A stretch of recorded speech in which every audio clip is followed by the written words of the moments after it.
ቃሉን አያምኑም፣ ይሄንን ያምናሉ። ቤታችን ስል እንኳን ሰውን መላክን ያድናል። በሉላችሁ የመቤታችን ስል በሉ ካመመህ ይመምህ። እንግዲህ ምን አገባኝ። ቆይ ይበሉት እስኪ። ደግሞ አንድ ዕለት የመጨረሻው አንድ ዕለት ደግሞ ምን ተደረገ መሰላችሁ? የመቤታችንን ዝክር የምትዘክር አንዲት ሴትዮ ዝክሯን ስትዘክር ልጇን የ3 ወር አካባቢ ልጅ ነው ትታው ወጡ እየተሰራ ያ ልጅ ጅብ ገብቶ ልጁን ይዞት ሄደ። የሰማችሁ ነው። ሰው ሀሜት ጀመረ። ሳይገባት የመቤታችንን አትሙ ብያችኋል። እውነቴን ነው። ስለ ሀሜት አሁን አላስተምርም። በቃ ልትሆ ሲያማት ቆይቶ ሴትዮዋ ምን ትላለች መሰላችሁ? ልጅሽን ጅብ ወስዶታል እኮ አትፈልጊም ሲሏት እመቤቴ ታውቃለች። እስኪ በሉላችሁም እመቤቴ በሉ። አታውቅም ታውቃለች። አታውቅም። የምታውቅ እመቤቴ የለች። እግዚአብሔር ያውቃል ነበር። አታውቅም እመቤቴ ታውቃለች። በሉ ይላል ቆሞ ማለት ነው። ይሄ ብሉይ ኪዳን ቢሆን ኖሮ ጥምጥሙን አውልቀህ በዚሁ ጥምጥሙ እጁ ታስሮ 40 ግርፋት ነበር መገረፍ የነበረበት። እውነቴን ነው የምጀምረው። ቆንጆ አድርጎ በጠፈር በ40 ግርፋት በደረቀ ቆዳ ማለት ነው። መቀመጫው የሚሆን ብቻ በሙሴ ሕግ አለ እንደዛ የተጻፈ። እንዲህ አይነት ውሸት፣ እንዲህ አይነት ቅጥፈት የእስራኤል አምላክ እግዚአብሔር እንጂ የሚያውቀው እመቤቴ ታውቃለች። አታውቅም። የጌታ እናት ማርያም እንኳን አታውቅም። እንኳን እቺ እመቤቴ ብለው የሚሏት ማለት ነው። ደግሞ የጎሪጥ ያዩኛል እንዴ? እመቤቴ ታውቃለች። እኔ የሚገርመኝ ልጁን ማምጣቱ አይደለም እኮ ድንግል ማርያም ጅቡ ወስዶት 3 ቀን ያህል ቆይቷል። ልጁ ስንት ቀን ሰማልኝማ ባሉ ነገሩ ይችል 3 ቀን ያህል ጅብ የበላው ሰው ይመጣል አይመጣም? ባሉ ነገሩ ይችል በጣም ነው የሚገርም። ተሰበከ እኮ እንደ ጉድ። ከዚያም በኋላ ዝክሯን ከጨረሰች በኋላ ሄዳ ከእመቤታችን ስዕለ አድኅኖ ላይ የጌታን ስዕል ይዛ ቆርጣ በመቀስ ወስዳ በሳጥን አስገብታ በሽቶ አድርጋ ልብሱን አልብሳ እመቤታችንን አልቅሳ ልጅን ካላመጣሽ ልጅሽን አልሰጥሽ ብላ ቤቷን ሄደች። አቤቱ ጌታ የሰማችሁ ነው። ልጅን ካላመጣሽ በልጅ ልጅን አልሰጥሽ። እንዲህ ያለው እኮ ይቻላል። ማቴዎስ ወንጌል መጽሐፍ ምዕራፍ ስንት ላይ ነው ያለው? ኧረ በመድኃኒዓለም ኢትዮጵያ አንዴ በጓጉንቸር አንዴ ኤርሚዬ በመቀስ የልጇን ፎቶ ወስዳ ልጅሽን አልሰጥሽም ምን አለች ያለ። እስቲ ድጋሚ እንስማው። ታዲያ ቆርጦ እኮ ወስዶ ነው። ስሙ እስቲ ደግሞ አንድ ዕለት የመጨረሻው አንድ ዕለት ደግሞ ምን ተደረገ መሰላችሁ? የእመቤታችንን ዝክር የምትዘክር አንዲት ሴትዮ ዝክሯን ስትዘክር ልጇን የ3 ወር አካባቢ ልጅ ነው ትታው ወጡ እየተሰራ ያ ልጅ ጅብ ገብቶ ልጁን ይዞት ሄደ። የሰማችሁ ነው። ሰው ሀሜት ጀመረ። ሳይገባት የእመቤታችንን አትሙ ብያችኋል። እውነቴን ነው። ስለ ሀሜት አሁን አላስተምርም። በቃ ልትሆ ሲያማት ቆይቶ ሴትዮዋ ምን ትላለች መሰላችሁ? ልጅሽን ጅብ ወስዶታል እኮ አትፈልጊም ሲሏት እመቤቴ ታውቃለች። እስኪ በሉላችሁም እመቤቴ በሉ። አታውቅም። ታውቃለች። ማን ያውቃል? አታውቅም። በቃ እመቤቴ ታውቃለች። እኔ የሚገርመኝ ልጁን ማምጣቱ አይደለም እኮ ድንግል ማርያም ጅቡ ወስዶት 3 ቀን ያህል ቆይቷል። ልጁ ስንት ቀን ባሉ ነገሩ ይችል 3 ቀን ያህል ጅብ የበላው ሰው ይመጣል አይመጣም? ባሉ ነገሩ ይችል በጣም ነው የሚገርም። ከዚያም በኋላ ዝክሯን ከጨረሰች በኋላ ሄዳ ከእመቤታችን ስዕለ አድኅኖ ላይ የጌታን ስዕል ይዛ ቆርጣ በመቀስ ወስዳ በሳጥን አስገብታ በሽቶ አድርጋ ልብሱን አልብሳ እመቤታችንን አልቅሳ ልጅን ካላመጣሽ ልጅሽን አልሰጥሽ ብላ ቤቷን ሄደች። የማርያም ልጅ በመቀስ ተቆርጦ ሳጥን ውስጥ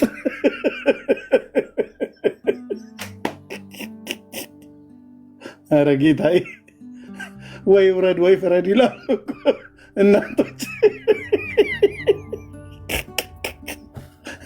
እኔ ወይ ውረድ ወይ ፍረድ አልለውም። ለዚህ ተረታም ትውልድማ ወንጌል መሰበክ አለበት። በደንብ ነው የምሰብከው። ኤርሚ ያልተኛውም እኮ ይሳቅ በመሳቅ ተወረበሽኩ። ምን ትተኛለህ? ዓመታችንን ሁሉ የበጠበጡት አይደለም? ቀናችንን፣ ወራቶቻችን አይደለም? ዘመናችንን ሁሉ እኮ የሚበጠብጥ እኮ ተረት እኮ ነው የነገሩን። ኢየሱስ በመቀስ ተቆርጦ ሳጥን ውስጥ አስገብታ ሽቶ ከፍክፋ የምታስቀምጠው ልጄን ካላመጣሽ ልጅሽን አልሰጥሽም ተብላ የምትባል ማርያም እቼ ጌታ እናት ናት። አንተ ትውልድ ትስቃላችሁ አይደል? እናንተ እየሰማችሁ ነው። እየሰማን ፈርዶብን በቤታችን ማንችል የለን። በቃ አይሁድ ሲጠፉበት ብናየውም ክርስቶስ በሰራርያም አለ። አይሁድ ሲያስሩት ብናየውም ክርስቶስ እስራት ይፈታል። አላውያን ሲዘብቱበት ብናይም ስላድኖ የሞተን ያስነሳል። ከህሊናችን ፈጽሞ ክብሩ አይወርድም። ተመልከቱ፣ በመጨረሻ ጊዜ ተመልከቱ። በሶስተኛው ቀን ማታ እመቤታችን ከምሽቱ 3 ሰዓት ላይ በር አንኳኳች። የማንን ንገሩኝ እንጂ ምን ይዛ ይመስላችኋል? ባሉ ንገሩኝ እንጂ ጅብ በልቶታል አልበላውም? በልቶታል እኮ። ከየት አመጣችሁ? እመቤታችን ካለች ከሞት አፋፍ እንኳን ብትሆን ትመጣለህ። ለምን? ልጇ ህይወት ነዋ። እመቤታችንን ከያዝክ በሽተኛም ብትሆን ትድናለህ። እዚህ አባ ጊዮርጊስ ምን አለ? ጽኑ በሽተኛ ስለሆንኩ ወደ ጽኑ መድኃኒት ተጠጋዋል። ጽኑ መድኃኒት ማናት? የመድኃኒት ቦታ ድንግል ማርያም ናት። አያችሁ? የብርሃን ቦታ ድንግል ማርያም ናት። የእውቀት ቦታ ድንግል ማርያም ናት። የኃይል ቦታ ድንግል ማርያም ናት። ስለዚህ ተመልከቱ። ከዚያም በኋላ ልጇን አምጥታ ለሴትዮዋ ሰጠቻት። ሴትዮዋም ልጁ የጌታን ስዕል አድኖ ከሳጥኑ አውጥታ ለእመቤታችን ሰጥታ ሰገደችላት ይላል። ከሞት የሚያስነሳ ስዕል አለ። ክብር ለድንግል ማርያም ይሆንልን። አያ ከሞት የሚያስነሳ ስዕል አላቸው። ከሞት የሚያስነሳ ግን አምላክ የላቸውም። እኛ ደግሞ ከሞት የሚያስነሳ ለሙታን ሕይወትን የሚሰጥ የሌለው እንዳለ አድርጎ የሚጠራ የአባታችን የአብርሃም አምላክ እግዚአብሔር አለን። የትንሣኤው ጌታ ክርስቶስ አለን።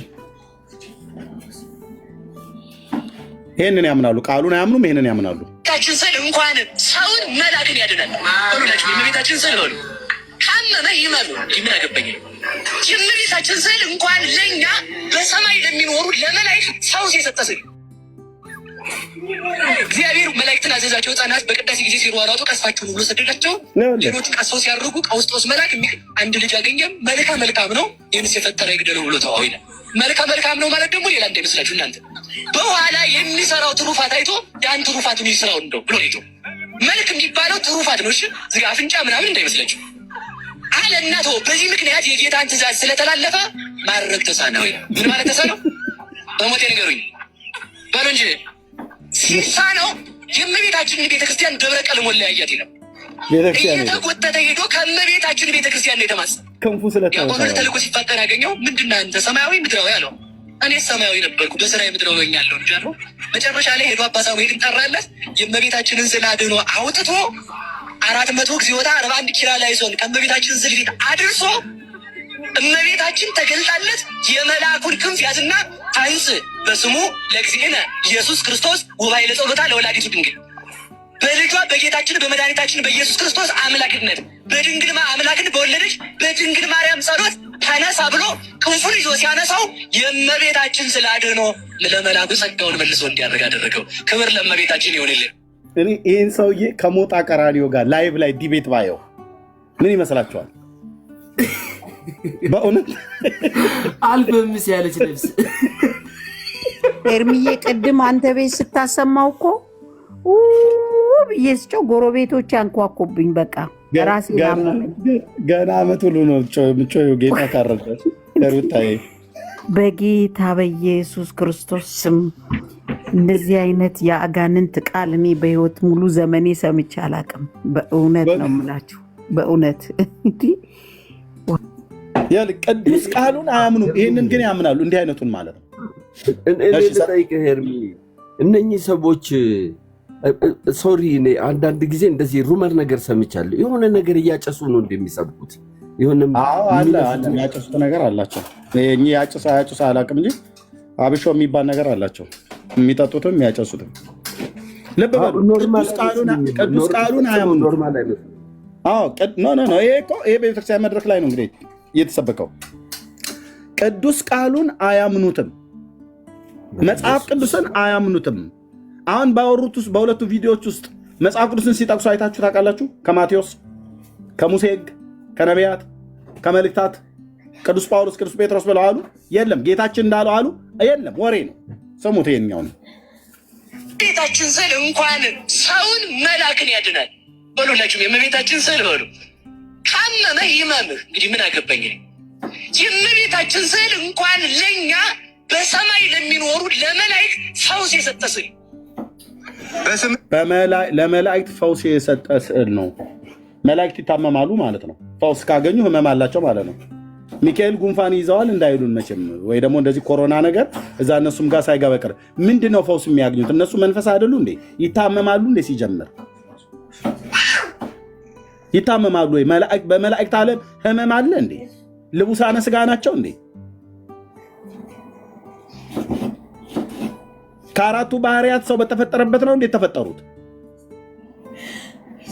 የሚጠይቅ የለም። ቃልዮት ያሰማልን አባታችን በእድሜ በጤና ይጠብቅልን ብሎ የሚለው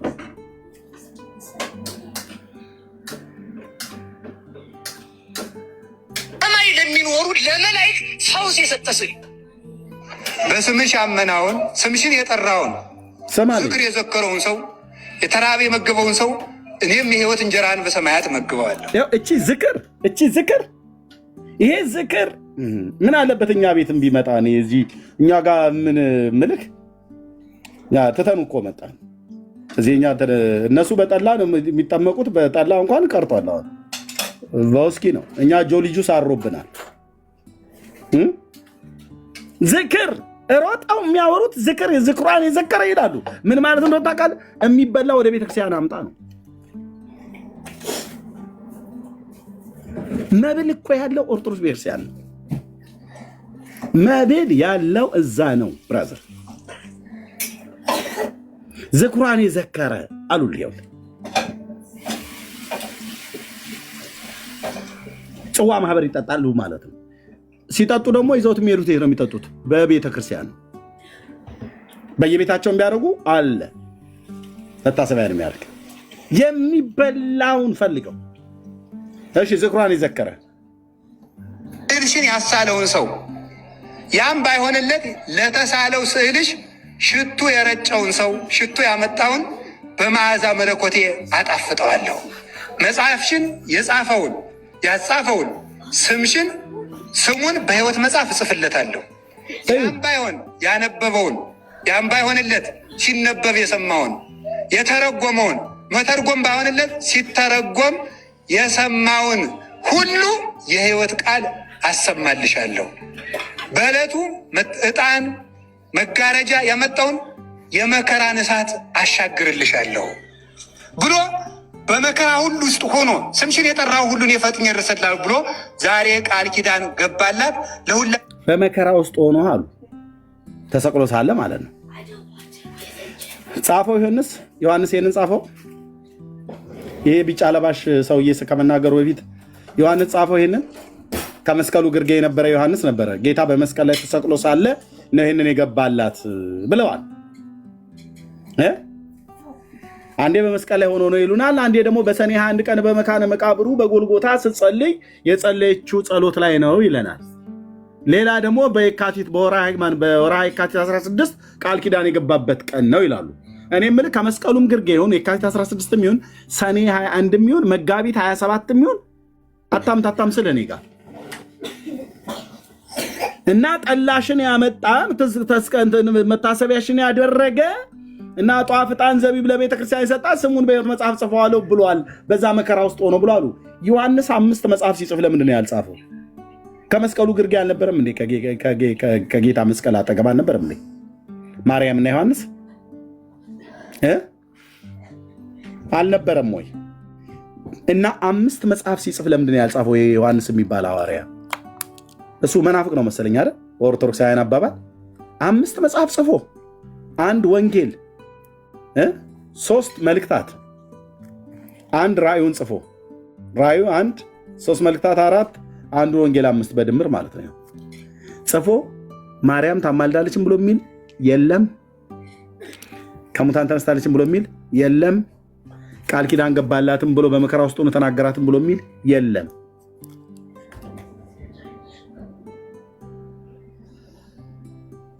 ምድረ ሆዳም ለመብላት ብለው ማለት ነው። እኔም አብሬ ስበላ ነበር። ጌታ እግዚአብሔር ምሕረት አድርጎልኛል። ተስፋ ሰጠን መድኃኒዓለም ተክለ ሃይማኖት አባታችን አቡነ ተክለ ሃይማኖት አባታችን ከተቀበሩ ከ7 ዓመት በኋላ ከተቀበሩበት መቃብር ውሸት ነው። ከ7 ዓመት በኋላ አይደለም፣ ከ57 ዓመት በኋላ ነው። 57 ዓመት በኋላ አቡነ ተክለ ሃይማኖት ከተቀበረ ከ57 ዓመት በኋላ ነው መቃብሩ ሲከፈት ምን እንደተገኘ ስማልኝማ። ሲፈርስ አጽማቸው የ25 ቀን ጎዳና አቡነ ተክለ ሃይማኖት አባታችን ከተቀበሩ ከ7 ዓመት በኋላ ከተቀበሩበት መቃብር አጽማቸው ሲፈርስ አጽማቸው የ25 ቀን ጎዳና ድረስ ሂዶ ይሸት ነበር። በጎ መዓዛ ይሸት ነበር። ያንን ለማሽተት ሰው ሁሉ እየተራወጠ ሲደርስ አይነ ስውሩ ይበራ፣ ዲዳው ይናገር፣ ጆሮው ዲዳ ደንቆሮ የሆነበት ይሰማ፣ ሽባው ይተረተር ነበረ፣ ይፈወስ ነበረ። ምን እንደሚሰብኩ ይውለድ እዚህ ትውልድ 25 ዓመት ማን የ25 ቀን መንገድ አሉ። ቅድም ለክተኑ ነበር ከአዲስ አበባ አስመራ 1080 ኪሎ ሜትር ተባለ። በዛ ወደ 57 ቀን ምናምን ነገር ወሰደ ሰው በቀን ውስጥ 30 ነው 20 ኪሎ ሜትር ቢጓዝ ብለን እና መቀሌ 780 ኪሎ ሜትር ከአዲስ አበባ የ27 ቀን ይወስዳል። እንደዛ ከአዲስ አበባ መቀሌ ማለት ነው። ስለዚህ የአቡነ ተክለ ሃይማኖት መቃብር አዲስ አበባ ሲከፈት አጽሙ ማለት ነው መቀሌ ድረስ እየተሰማ ይሄ የሸኖ ሜዳ አቆራርጦ ደብረ ብርሃን በል ሰሜን ሸዋን አጠቃላይ ወሎ ክፍለ ሀገርን አቋርጦ ደሴ ኮምቦልቻ ሁሉ በሙሉ እያሸተቱ ማለት ነው መቀሌ ድረስ የ25 ቀን መንገድ ያህል መዓዛውን ያሸቱት ነበር አለ። ይሄ ነው የሚሰበከው ለዚህ ህዝብ እና መዓዛውን ያሸተቱ እውራን አይናቸው ይከፈት ነበር፣ ዲዳዎች ይናገሩ ነበረ ምናምን ነገር ብሎ ማለት የአንድ ፖለቲከኛ ሰው መቃብር ስለተከፈተ። አቡነ ተክለ ሃይማኖት ማለት ፖለቲከኛ እንጂ ጻድቅ ሰው አይደለም። ወደ ጸጋው ዙፋን መቅረብ ትችላለች። ለምን? ልጅ ነች፣ የሕያው የእግዚአብሔር ልጅ ነች። እነዚህ ሰዎች ግን ሰውን ከወንጌሉ ነጥለውት ውጭ አድርገውት ሁል ጊዜ እነሱ ሚዲየተር ናቸው። በእነሱ በኩል ነገር ሁሉ የሚሆነው ይሄን ለማድረግ ነው። ወንጌል እያጣመሙ የማይለውን ሊያናግሩት የሚታገሉት እና ቅድምም በጣም ገርማኝ ነበር። ተደጋግሞ ገብቶ ከእርምዬ ካንተ ጋር ሲያወራ በቃ አይፈልገውም። ለምንድነው የማይፈልገው ሲባል የጌታ ልጆች እኮ አንደኛ ሰማያዊ ጥበብ በውስጣቸዋል። ሰማያዊ ጥበብ ደግሞ እሺ ባይ ነው፣ ታራቂ ነው፣ ገር ነው፣ በጎነት ያለበት ጥርጥር የሌለበት የጌታ መንፈስ የተቀበሉ እውነት ዳግም የተወለዱ ሰዎች ወንጌል ሲሰሙ ወዲያውኑም ልባቸው ምልስ ይላል። ለምን? የተቀበሉት መንፈስ እንደዚህ ነው። እና ጌታ ኢየሱስ ይባርከው ወንድሜ። ቀጥሉ ኤርሚዬ። እሺ ጸጋው ይብዛል ወንድማለም። ፓስተራችን ሊዮ አዶናይ ሴፈን ሰላም በሉ ኤርሚን። ዛሬ የሆነ ሰው እየጠየቀኝ ነበርና አጋጣሚ ሆኖ ከታች አገኘሁት፣ መጣልኝ፣ በደንብ አድርጎ አስረድቶትኝ ሄዳ ማለት ነውና ሚዩታችሁን አንሱና ሰላም በሉ። ልቅደም መሰለኝ። ሰላም፣ እንዴት አመሻችሁ፣ እንዴት አደራችሁ አላችሁ ብያለሁ ሁላችሁንም። የሆነ ሀሳብ ትዝ ስላለኝ ነው መጀመሪያ ሰላም ልበል ሁሉ። ፓስተር እንዴት ነህ? ከብዙ ጊዜ በኋላ ነው ያየው። ኤርሚም እንዴት ነህ ብያለሁ። ይህን ሲናገር የማቴዎስ ወንጌል ምዕራፍ 28 ላይ ያለው ሀሳብ ነው ትዝ ያለኝ። ማቴዎስ 28:18 አካባቢ ላይ መሰለኝ ኢየሱስ ቀረበና እንዲህ ብሎ ተናገራቸው፣ ስልጣን ሁሉ በሰማይና በምድር ተሰጠኝ ይላል።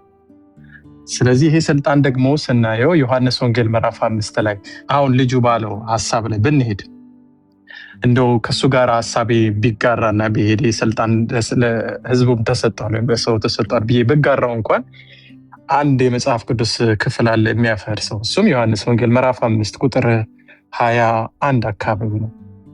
እንደዚህ ይላል፣ አብ ሙታንን እንደሚያስነሳ ህይወት እንደሚሰጥ እንዲሁ ደግሞ ወልድ ለሚወዳቸው ህይወትን ይሰጣል ይላል። ይሄ ትልቅ ስልጣን ነው አይደል? እና ይሄ የሰው ልጅ ይሄ ኃይል አለው ወይ? እንዴት ብሎ ይሄንን ነገር ሊያደርግ ይችላል? በጣም ከሀሳብ ጋር የሚጣረስ ነው ይዘው የመጣ ወንድማችን። ምናልባት ከታች ካለ ስልጣን አይልም ክብር ሊል ይችላል። እና ይሄንን በደንብ ብታስተውለው ደስ ይለኛል። ሰዓት ብዙም ላለመያዝ ነው። ስላየኋችሁ ደስ ብሎኛል ሁላችሁንም። እሺ ሊዮዬ ወንድሜ ቴንኪው። አውዱ ሴፈን አታነሱም ሚዩት።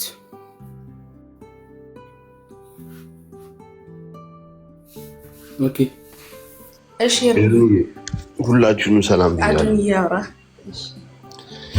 እኔ ብዙ አላወራም። ሁላችሁንም ሰላም ብያለሁ። ሚኪ ሴፈን ቀጥይ ወይ እሺ ኤርሚ ተባረክልኝ። ትንሹ ኤርሚ ትልቁ ኤርሚ ተባረክልኝ።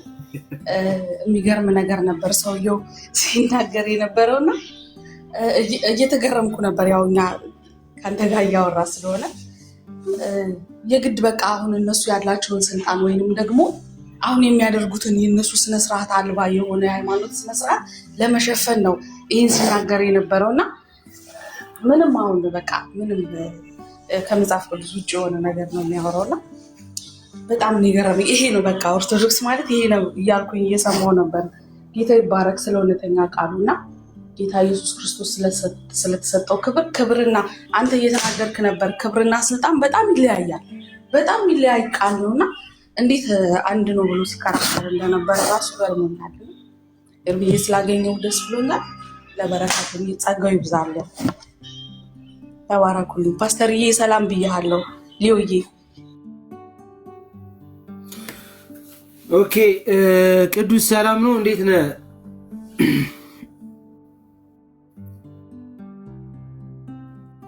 ኤርሚ ጠይቃቸው፣ አንተንም ታውቃቸው።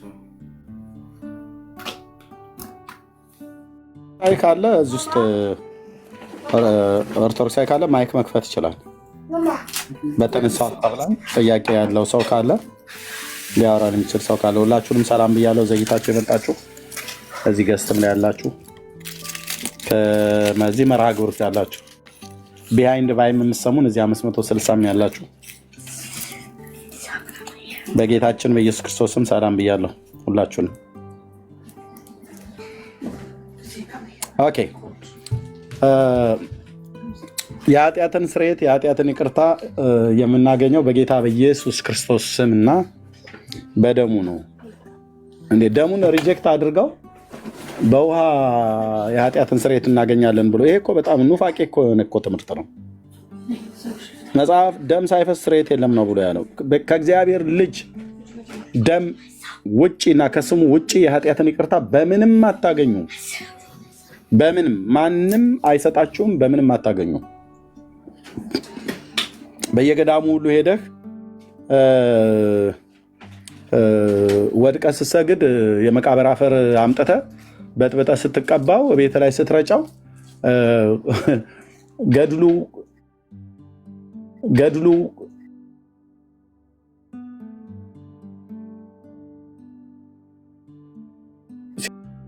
ገድሉ ሲነጥቀል ተው ወንድሞቼ ተው፣ አይጠቅማችሁም አልኳችሁ። ተው። ቆመ ከሰማይ 80 ዓመት ተቀምጠ ከሰማይ 40 ዓመት ተኝተ ከሰማህ ሶምሶማ እያረክ ከሰማህ ወክ እያረክ ከሰማህ ብሎ የሚል እንደዚህ አይነት ቀልድ ተው። ያውም እኮ የአቡነ ሰላማ ከሳቴ ብርሃንን እኮ መቃብር ላይ የሄደ ዘራ አብሩክ መቃብር ላይ እኮ የሄደ ሰው ነው። በጽድቃቸው መጽሐፍ ቅዱስ የመሰከረላቸው አባቶች በእስራኤል ምድር ላይ ያሉ በሙሉ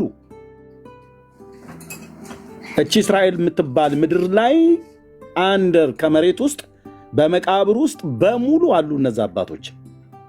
ይህንን መጽሐፍ የጻፉ ሐዋርያትና ነቢያቱ በዛ ምድር ላይ የተቀበሩት አብዛኞቹ ተቀብረዋል።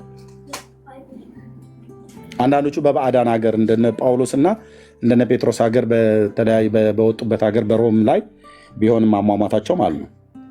ሌሎቹ በተበተኑበት ምድር ላይ በተለይ ሐዋርያቱ ካልሆነ በስተቀር የብሉይ ኪዳን ነቢያት በሙሉ እዛ አሉ፣ እስራኤል ምድር ላይ ማለት ነው። የእያንዳንዳቸው መቃብር ይታወቃል የቱ ጋር እንዳለ። አየህ፣ ሳሙኤል የሚባል ታላቅ ነቢይ መቃብሩ ላይ በአርማቴ ዛሬ እስላሞች መስጊድ ሰርተውበታል። ኦኬ፣ የእሱም መቃብር የሳመ አልተባለም። የሳሙኤልን መቃብር በመሳም ምንም የምታመጣው ነገር የለም። እንኳን የሸዋውን ተክለ ሃይማኖት መቃብር ይላሉ እንዴ! በጣም እኮ ነውር እኮ ነው ወንድሞች እናቶች። የኃጢአት ስርየት በዛ በኩል ይገኛል ብለው ስለሚል ማለት ነው።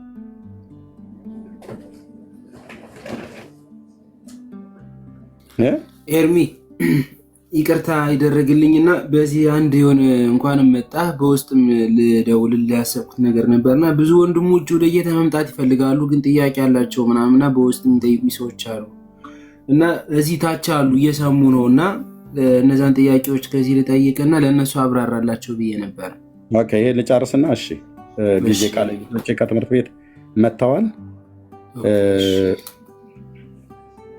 ልብ በሉ አሁን ይሄ እዚህ የምከፍተው ማለት ነው የመቃብር በመሳም የኃጢአት ስርየት እናገኛለን ብላችሁ የምትሉ ማለት ነው። ይታያችኋል። ይሄ ኦኬ ዊኪፒዲያ ላይ ገብታችሁ ብታዩት ፕሮፌት ሳሙኤል ብላችሁ ብትሉ ታላቁ ነቢይ ማለት ነው። ከዳን እስከ ቤርሳቤ ቃሉ በምድር ጠብ ያላለው የእስራኤል ነቢይ ኦኬ ያው መቃብሩ ማለት ነው የእስላሞች መስጊድ ነው ያለበት በአርማቴ በተወለደበት ቦታ የተቀበረው ያ ታላቅ ነቢይ በአርማቴ ማለት ነው። ያው ዩቲዩብ ላይ ገብታችሁ መስማት ትችላላችሁ። እዩ አንተ አቡነ አረጋዊ፣ አቡነ ዘርአ ብሩክ፣ አቡነ እንትና፣ አቡነ እማሆይ እንትና የእማሆይ እንትናን መቃብር የሳመ 22 ትውልዱ ይማራል ዶሴ ነው ሳቄ የሚመጣ እኮ ለዚህ ነው። የእግዚአብሔር ልጅ ደም ፈሶ ስጋው ተተልትሎ ስለኛ ሲል መከራ ተቀብሎ ይህ ነቢይ ከዳን እስከ ቤርሳቤህ ሚንስ ከሰሜን እስራኤል እስከ ደቡብ እስራኤል ቃሉ በምድር ጠብ ያላለ ለጌታ የታመነ ነቢይ አካሉ እዚህ መስጊድ ውስጥ መቃብሩ ላይ እዛውን የሰሩት እዛ አለ አንደርግራውንድ ማለት ነው። ይሰማል መቃብር ወዳጆች አንተ የምትላቸው እነዚህ የአረብ ሽማግሌና ሀገር በቀል አሮጊት አቡነ ኪሮስ እማሆይ ወለተ እንትና ምናምን ብለህ የምትላ በሙሉ ቢሰበሰቡ ቢፈጩ እሱን አያሉ በጽድቃቸው የዚህን ታላቅ ነቢይ እንኳን መቃብር የሳመ ያሳመ የቆመ ተቀምጦ የሰማ ምናምን ነገር ብሎ የሚል የኃጢአት ይቅርታን ያገኛል ብሎ የሚል የለም። የኃጢአት ይቅርታን የብሉይ ኪዳን ነቢያት በስሙ ያገኛል ብለው ነው የተናገሩት። ሐዋርያት ሥራ መጽሐፍ ምዕራፍ 10 ላይ የአምላኬ እግዚአብሔር ቃል ቴንክ ዩ ሎርድ ጴንጤ የሆንኩበትን ቀን እንዴት አንተ እኮ እንደምባርከው አልኩ።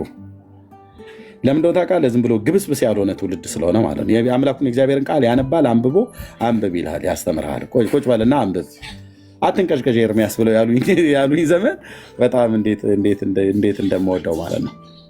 ኦኬ እንደዚህ ይላል ቅዱስ ጴጥሮስ ሲናገር በዚህ በሐዋርያት ሥራ መጽሐፍ ምዕራፍ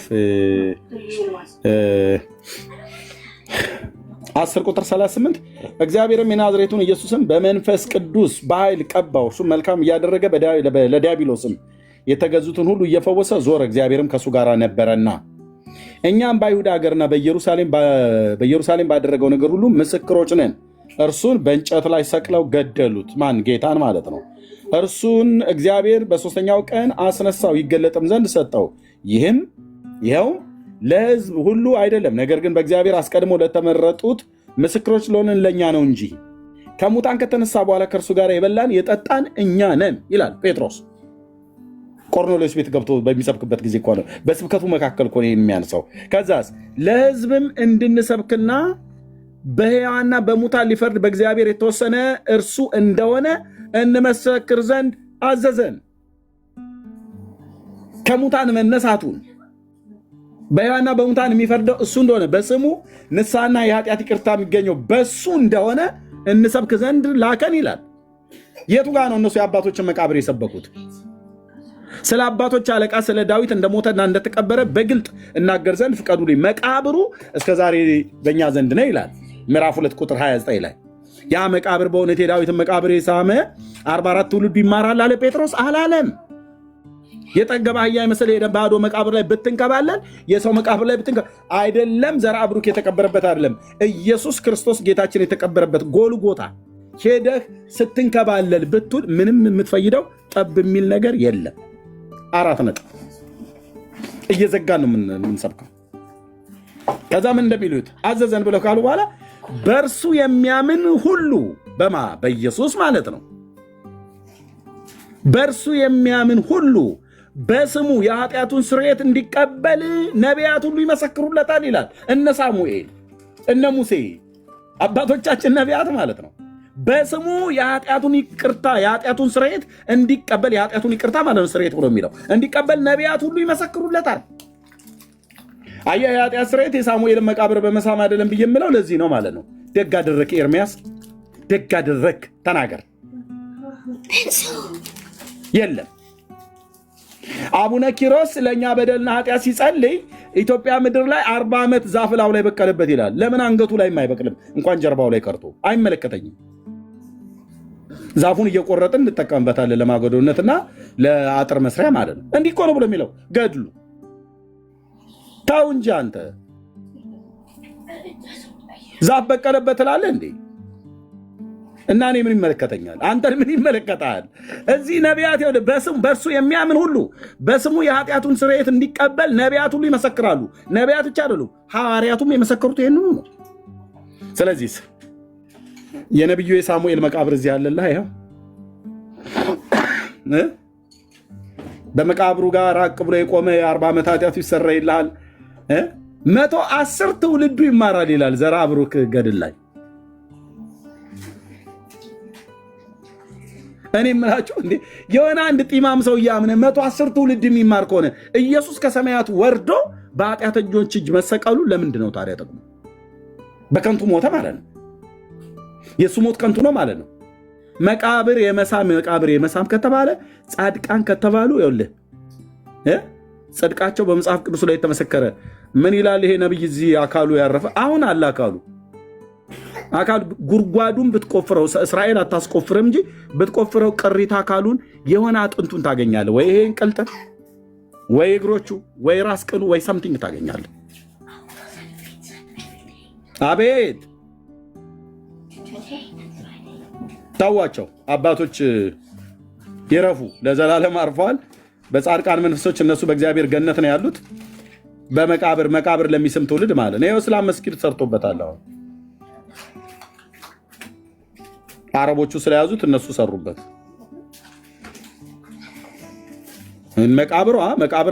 መቃብሩን የሳመ ቃል ኪዳን ገብቶላቸዋል። ምን ነው ለሳሙኤል ቃል ኪዳን አልገባለትም ጌታ? ለአብርሃም እንዴት አልገባለትም? መቃብር የሚሰብኩን ሰዎች ማለት ነው። ለምን ይሄንን አትናገሩም? መጥቶ መናገር ነው። ዩቲዩብ ላይ ግቡና ይኸው የነቢዩ ሳሙኤል መቃብር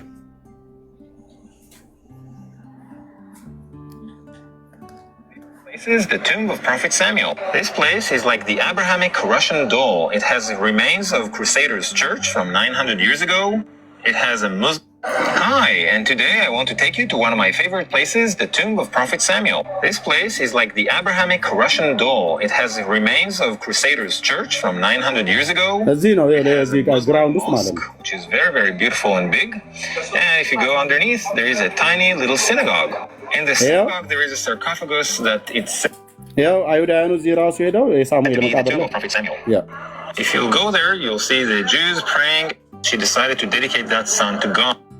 Poor Hannah prayed to God to have a son. In this place, I tell the biblical story of Hannah. Poor Hannah prayed to God to have a son, and she decided to dedicate that son to God. እንግሊዝኛ መስማት የምችሉ ማለት ነው። ሐና እናቲቱ እዚህ በእግዚአብሔር ፊት ለምና የተቀበለችው ሳሙኤል በዚህ ነው ያለው። አይሁድ እዚህ ሄደው ይጸልያሉ። ታላቅ ነቢይ ስለሆነ ማለት ነው። የአብርሃም የነ ዳዊት በሙሉ አለ። መቃብር ወዳጆች የሳሙኤልን መቃብር አፈሩን የረጨ ምናምን ነገር ይላል አይልም? ነውር አይደለም እንዴ? ከዚህ የበለጠ ጻድቅ ነቢይ አለ እንዴ? የለም። ከአብርሃም የበለጠ ጻድቅ ነቢይ አለ? የለም። እነዚህ ዛሬ በኦርቶዶክስ ጻድቃን ናቸው ተብለው የሚባለው አንዳቸውም ጽድቃቸው በመጽሐፍ ቅዱስ ውስጥ የማይታወቅ ናቸው ከጌታዬ እናት ከማርያም እና ከሐዋርያቱ በስተቀር ማለት ነው። አንድ ማለት የአረብ ሽማግሌ ማለት ነው። በአዱሊስ ወደብ በኩል እንደ ኮንትሮባንድ የገቡ ምድራችንን ያጥለቀለቁ ማለት ነው። አንዳቸውም የኃጢአት ይቅርታን በስማቸው ድነትን በስማቸው አታገኙ። መዳን በእግዚአብሔር ልጅ በኢየሱስ ክርስቶስ እንጂ የነቢያትን መቃብር በመሳምም የሐዋርያቱን መቃብር በመሳምም የእነ አቡነ እንትና መቃብርን በመሳምም አይደለም። መቃብር በመሳም የምታገኘው የሙታን መንፈስ ነው እንጂ የምትጠራው ሕያውን ጌታ ለዘላለም የሚኖረውን ንጉሥ አታገኘውም። ሳሙኤል ከጌታ የታመነ ነቢይ ዓለም እየጎረፈ እዛ ያየዋል። አየህ፣ ይህን መቃብር የረገጠ ምሬ ምርልሃለሁ እንኳን ብሎ ቃል ኪዳን አልገባለትም። እንዴት ለአንተ ለዘርአ ብሩክ ቃል ኪዳን ገባለት? ለወሎው ሰውዬ ለምን ትግራዋይ አይሆንም? ከፈለገ ጎንደሬ ጎጃሜም ይሁን ኦሮሚያ ባሌ ነው፣ ወለጋ ነው፣ የፈለከው ቦታ ላይ ይሁን ነው እኮ ብዬ የምልህ። እንዴት እዚህ ኢትዮጵያ ምድር ላይ ላሉት ገባለች? ቃል ኪዳን ገባላቸው ነው ገባላት ነው። ኢየሱስ ክርስቶስ በየቦታው የሚማማል እኮ አድርገውታል። ገባላት፣ ገባላቸው፣ ገቡለት። ወንድሞቼ በሙሉ ቃል ኪዳን ሲገባላቸው ከንፈራቸውን እየሳመ በመጽሐፋቸው ላይ እንደሚጻፍ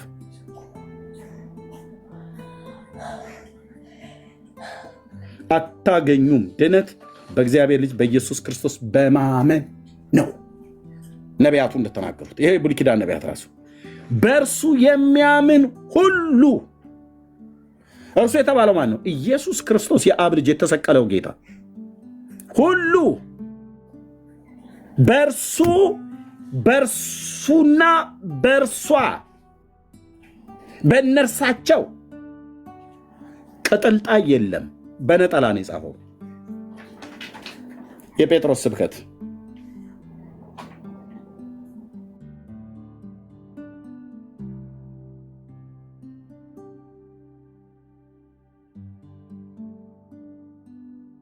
ልጄን ስሙት ነው ያለው። የአብ ልጅ ትሰማለህ አትሰማም? በዮርዳኖስ ሲጠመቅም በመገለጥም ተራራ በእርሱ ደስ የሚለኝ የምወደው ልጅ እርሱ ነውና እሱን ስሙት ብሏል። አለቀ። እሱን መስማት ያተርፋል፣ እሱን ማመን ከዘላለም ጥፋት ትድናለህ። ከዛስ ልጁና እናቱ እንዲሁም ጻድቃን ሰማዕታቱ ሊቃውንቱ አዛውንቱ ያለው ሁሉ አይልም። ልጁ ያለው ሕይወት አለው። የማ ልጅ? የእግዚአብሔር ልጅ የሌለው ሕይወት የለውም። በቃ ግልጽ ነው፣ ግልጽ ነው። አማርኛ የሚገባ ከሆነ ግልጽ ነው። የራቀውን አቅርበው የቀረበውን አንቦርቅቀው አስፍተው አምልተው ምናምን ብለው ምንም ማሳበቢያ የለም። ግልጽ አማርኛ። ማን ይህንን አንብቦ የማይረዳ? ልጁ ያለው የማን ልጅ? የእግዚአብሔር ልጅ ያለው ሕይወት አለው ይላል። ኢየሱስ አለህ፣ ሕይወት አለህ፣ ሕይወት አለህ፣ የዘላለም ሕይወት አለን። ሄደን አይደለም የምናረጋግጠው፣ ኦልሬዲ በመንፈስ ቅዱስ ታተመናል። 4 ነጥብ የተዘጋ ነው። የእግዚአብሔር ልጅ አለህ፣ ሕይወት አለህ። ሰግጥ ብለው የሚሉትን ቃል ይጠቀማሉ። ሰሞኑ መሰገጥ ማለት መገገም ማለት ነው ብሎ የሚል ብዙ ትርጉም አለው። እኔ አሁን እሱን ለመጠቀም ማመን ግን እንደው መሰግጥ ብሎ የሚለው አንድ ነገር ላይ ማመንና ክርችች ማለት ከሆነ ያው ክርችች በላ። ልጁ አለህ፣ የእግዚአብሔር ልጅ አትጠፋም።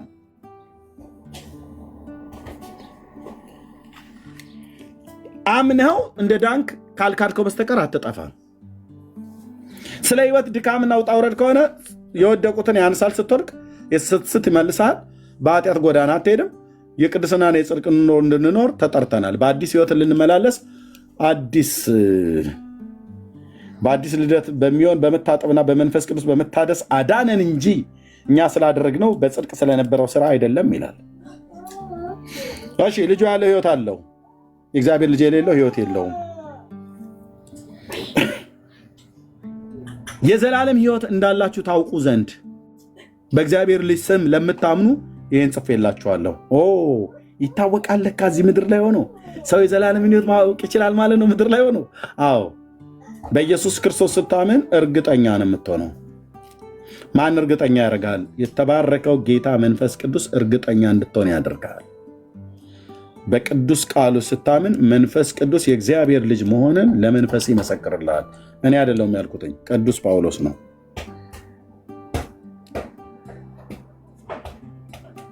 ኦኬ 8:16 ያው በእግዚአብሔር ልጅ ስታምን እኔ የተቀበልኩት መንፈስ ወገኔ ጴንጤው የተቀበለው መንፈስ ይሄንን ነው። አባት ብለን የምንጮህበትን የልጅነትን መንፈስ ተቀበላችሁ እንጂ እንደገና ለፍርሃት የባርነትን መንፈስ አልተቀበላችሁምና የእግዚአብሔር ልጆች መሆናችንን ያ መንፈስ የቱ? የሥላሴ ሦስተኛው አካል የሆነው ጌታ መንፈስ ቅዱስ ማለት ነው። ራሱ ከመንፈሳችን ጋር ይመሰክራል ይላል። ሰው፣ ነፍስ፣ መንፈስ፣ ስጋ የሦስቱ ኮምፖናት ውህደት ነው።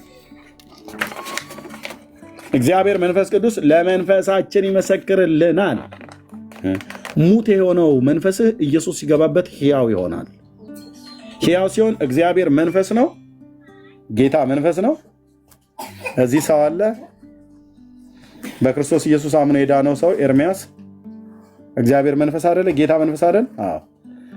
መንፈስ የሆነው ጌታ ሰው ውስጥ ባለው በራሱ በሰው መንፈስ በዳነው ስፒሪቴ ላይ ይናገራል ማለት ነው። ያረጋግጥልሃል ማለት ነው። ለዚህ ነው የጌታን ድምፅ እንሰማለን ብለን የምንላችሁ ዝም ብለን አይደለም።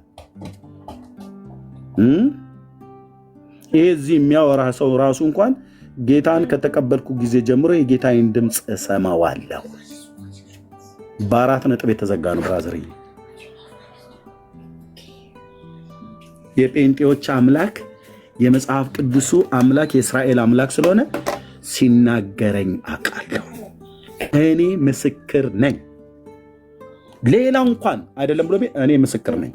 ያ መንፈስ ለራሳችን ከመንፈሳችን ጋር ይመሰክራል ይላል። ከዚያስ ልጆች ከሆንን ወራሾች መሆናችንን እርግጠኞች አይደለንም። እንደዛ ነው የሚነበበው። በጣም እኮ የሚገርመው ኦርቶዶክሳውያን የዘላለም ሕይወት አላችሁ አለን፣ የእግዚአብሔር ልጆች ናችሁ አዎ ይለዋል። እውነታችሁ ነው አዎ። መቼ የተወለድኩት?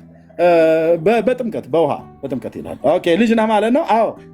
እንዴታ ይልሃል። የሥላሴ ልጅነትን ተቀብያለሁ ይላል። ኦኬ እና ልጅ ነህ አዎ። ልጆች ከሆንክ የእግዚአብሔር መንግስት ወራሽ ነህ ብለህ አይ እሱንማ መድኃኒዓለም ነው የሚያውቀው ይላል። መጽሐፉስ ምን ይላል? ልጆች ከሆንን ወራሾች መሆናችሁን ብዙም እርግጠኛ አትሁኑ አይታወቅምና ይላል አይልም? ወራሾች ደግሞ ነን ማለት የእግዚአብሔር ወራሾች ነን። አየው እንዴት እያረጋገጠልን እንደሚመጣ። እኔ እንጃ አንልም። ኤርሚያስ ስትሞት ወዴት ነው የሚሄደው? እኔ እንጃ አልልም። ወደ አባቴ ነው የሚሄደው።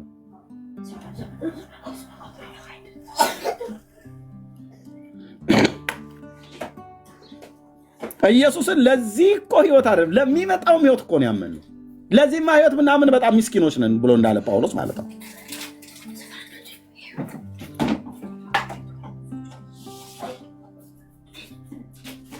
ቃሉን አያምኑም። ይሄን የሰው መጽሐፍት ግን ያምናሉ። ቃሉን አያምንም። የዘራ ብሩክን መቃብር ያምናል። የተክለ ሃይማኖትን መቃብር ያምናል። ደብረ ሊባኖስ ሄዶ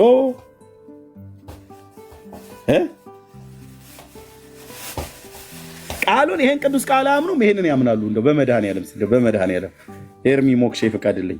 ቃሉን አያምኑም። ይሄንን ያምናሉ። ቤታችን ስል እንኳን ሰውን መላክን ያድናል። በሉላችሁ የመቤታችን ስል በሉ ካመመህ ይመምህ። እንግዲህ ምን አገባኝ። ቆይ ይበሉት እስኪ። ደግሞ አንድ ዕለት የመጨረሻው አንድ ዕለት ደግሞ ምን ተደረገ መሰላችሁ? የመቤታችንን ዝክር የምትዘክር አንዲት ሴትዮ ዝክሯን ስትዘክር ልጇን የ3 ወር አካባቢ ልጅ ነው ትታው ወጡ እየተሰራ ያ ልጅ ጅብ ገብቶ ልጁን ይዞት ሄደ። የሰማችሁ ነው። ሰው ሐሜት ጀመረ። ሳይገባት የመቤታችንን አትሙ ብያችኋል። እውነቴን ነው። ስለ ሐሜት አሁን አላስተምርም። በቃ ልትሆ ሲያማት ቆይቶ ሴትዮዋ ምን ትላለች መሰላችሁ? ልጅሽን ጅብ ወስዶታል እኮ አትፈልጊም ሲሏት እመቤቴ ታውቃለች። እስኪ በሉላችሁም እመቤቴ በሉ። አታውቅም ታውቃለች። አታውቅም። የምታውቅ እመቤቴ የለችም። እግዚአብሔር ያውቃል ነበር። አታውቅም እመቤቴ ታውቃለች። በሉ ይላል ቆሞ ማለት ነው።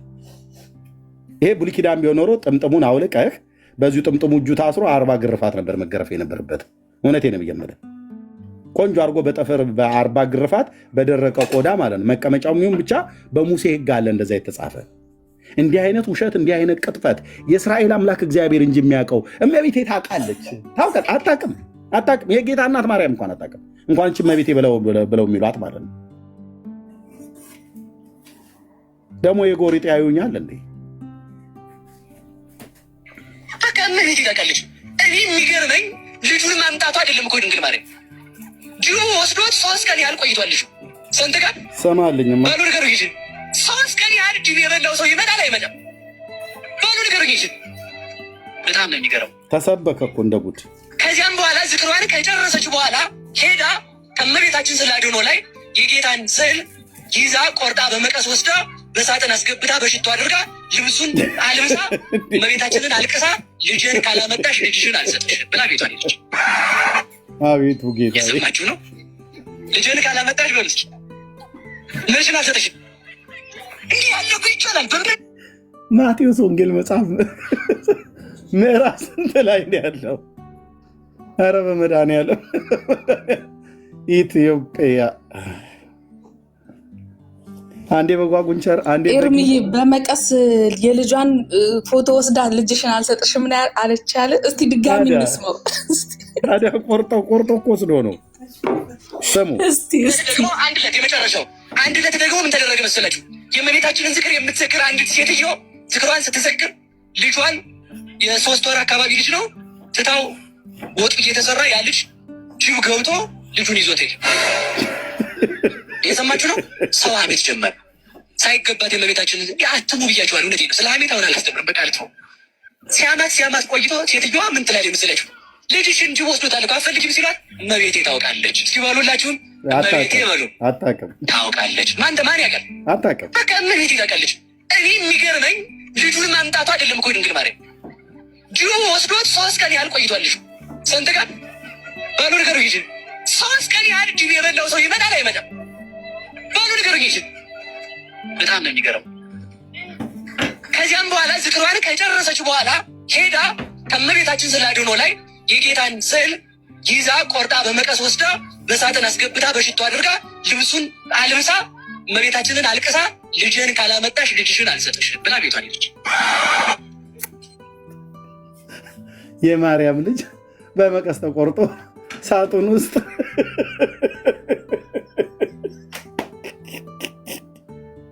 ኧረ ጌታዬ ወይ ውረድ ወይ ፍረድ ይላል እናቶች። እኔ ወይ ውረድ ወይ ፍረድ አልለውም። ለዚህ ተረታም ትውልድማ ወንጌል መሰበክ አለበት። በደንብ ነው የምሰብከው፣ በደንብ ነው የምሰብከው። ኤርሚ ያልተኛውም እኮ ይሳቅ በመሳት ተወረበሽኩ። ምን ትተኛለህ? አመታችንን ሁሉ የበጠበጡት አይደለም? ቀናችንን፣ ወራቶቻችን አይደለም? ዘመናችንን ሁሉ እኮ የሚበጠብጥ እኮ ተረት እኮ ነው የነገሩት። እንቅልፍ ኢየሱስ በመቀስ ተቆርጦ ሳጥን ውስጥ አስገብታ ሽቶ ከፍክፋ የምታስቀምጠው ልጄን ካላመጣሽ ልጅሽን አልሰጥሽም ተብላ የምትባል ማርያም እቼ ጌታ እናት ናት። አንተ ትውልድ ትስቃላችሁ አይደል? እናንተ እየሰማችሁ ነው? እየሰማን ነው። ልጄን ካላመጣሽ በልሽ ፈርዶብን ልጅሽን አልሰጥሽም በእመቤታችን ማንችል የለን። በቃ ያው ይኸውላችሁ አይሁድ ሲጠፉበት ብናየውም ክርስቶስ በሰማርያም አለ። አይሁድ ሲያስሩት ብናየውም ክርስቶስ እስራት ይፈታል። አላውያን ሲዘብቱበት ብናይም ስለ አድኅኖ የሞተን ያስነሳል። ከህሊናችን ፈጽሞ ክቡ አይወርድም። ተመልከቱ። በመጨረሻ ጊዜ ተመልከቱ። በሶስተኛው ቀን ማታ እመቤታችን ከምሽቱ 3 ሰዓት ላይ በር አንኳኳች። የማንን ንገሩኝ እንጂ ምን ይዛ ይመስላችኋል? ባሉ ንገሩኝ እንጂ ጅብ በልቶታል አልበላው? በልቶታል እኮ። ከየት አመጣችሁ? እመቤታችን ካለች ከሞት አፋፍ እንኳን ብትሆን ትመጣለች። ለምን? ልጇ ህይወት ነዋ። እመቤታችንን ከያዝክ በሽተኛም ብትሆን ትድናለህ። እዚህ አባ ጊዮርጊስ ምን አለ? ጽኑ በሽተኛ ስለሆንኩ ወደ ጽኑ መድኃኒት ተጠጋዋል። ጽኑ መድኃኒት ማናት? የመድኃኒት ቦታ ድንግል ማርያም ናት። አያቸው። የብርሃን ቦታ ድንግል ማርያም ናት። የእውቀት ቦታ ድንግል ማርያም ናት። የኃይል ቦታ ድንግል ማርያም ናት። ስለዚህ ተመልከቱ። ከዚያም በኋላ ልጇን አምጥታ ለሴትዮዋ ሰጠቻት። ሴትዮዋ ምልፍ የጌታን ስዕለ አድኅኖ ከሳጥኑ አውጥታ ለእመቤታችን ሰጥታ ሰገደችላት ይላል። ከሞት የሚያስነሳ ስዕል አለን። ክብር ለድንግል ማርያም ይሆንልን። አያ ከሞት የሚያስነሳ ስዕል አላቸው። ከሞት የሚያስነሳ ግን አምላክ የላቸውም። እኛ ደግሞ ከሞት የሚያስነሳ ለሙታን ሕይወትን የሚሰጥ የሌለው እንዳለ አድርጎ የሚጠራ የአባታችን የአብርሃም አምላክ እግዚአብሔር አለን። የትንሣኤው ጌታ ክርስቶስ አለን። ይህንን ያምናሉ። ቃሉን አያምኑም፣ ይህንን ያምናሉ። ታችን ስዕል እንኳን ሰውን መላክን ያድናል። ሁላችሁ የእመቤታችን ስዕል በሉ። ካመመ ይመኑ ምን አገባኝ። የእመቤታችን ስዕል እንኳን ለእኛ በሰማይ ለሚኖሩ ለመላእክት ሰው የሰጠ ስዕል። እግዚአብሔር መላእክትን አዘዛቸው። ሕፃናት በቅዳሴ ጊዜ ሲሯሯጡ ቀስፋቸውን ብሎ ሰደዳቸው። ሌሎቹ ቀስፈው ሲያርጉ ቀውስጦስ መልአክ አንድ ልጅ አገኘም። መልካም ነው ይህንስ የፈጠረ ይግደለው ብሎ ተዋው ይላል። መልካም ነው ማለት ደግሞ ሌላ እንዳይመስላችሁ እናንተ በኋላ የሚሰራው ትሩፋት አይቶ ያን ትሩፋት የሚሰራው እንደው ብሎ ሄዶ መልክ የሚባለው ትሩፋት ነው። እሺ ዝጋ አፍንጫ ምናምን እንዳይመስላችሁ አለ እናቶ። በዚህ ምክንያት የጌታን ትእዛዝ ስለተላለፈ ማድረግ ተሳነው። ምን ማለት ተሳነው? በሞቴ ንገሩኝ በሉ እንጂ ሲሳነው የእመቤታችንን ቤተክርስቲያን ደብረ ቀለም ወለያያት ይላል። እየተጎተተ ሄዶ ከእመቤታችን ቤተክርስቲያን ነው የተማጸ ክንፉ ስለታወቀ ተልኮ ሲፋጠር ያገኘው ምንድነው? አንተ ሰማያዊ ምድራዊ አለው። እኔ ሰማያዊ ነበርኩ በስራዬ ምድራዊ ሆኛለሁ እንጂ አለው። መጨረሻ ላይ ሄዶ አባ ሳሙኤልን ጠራለት።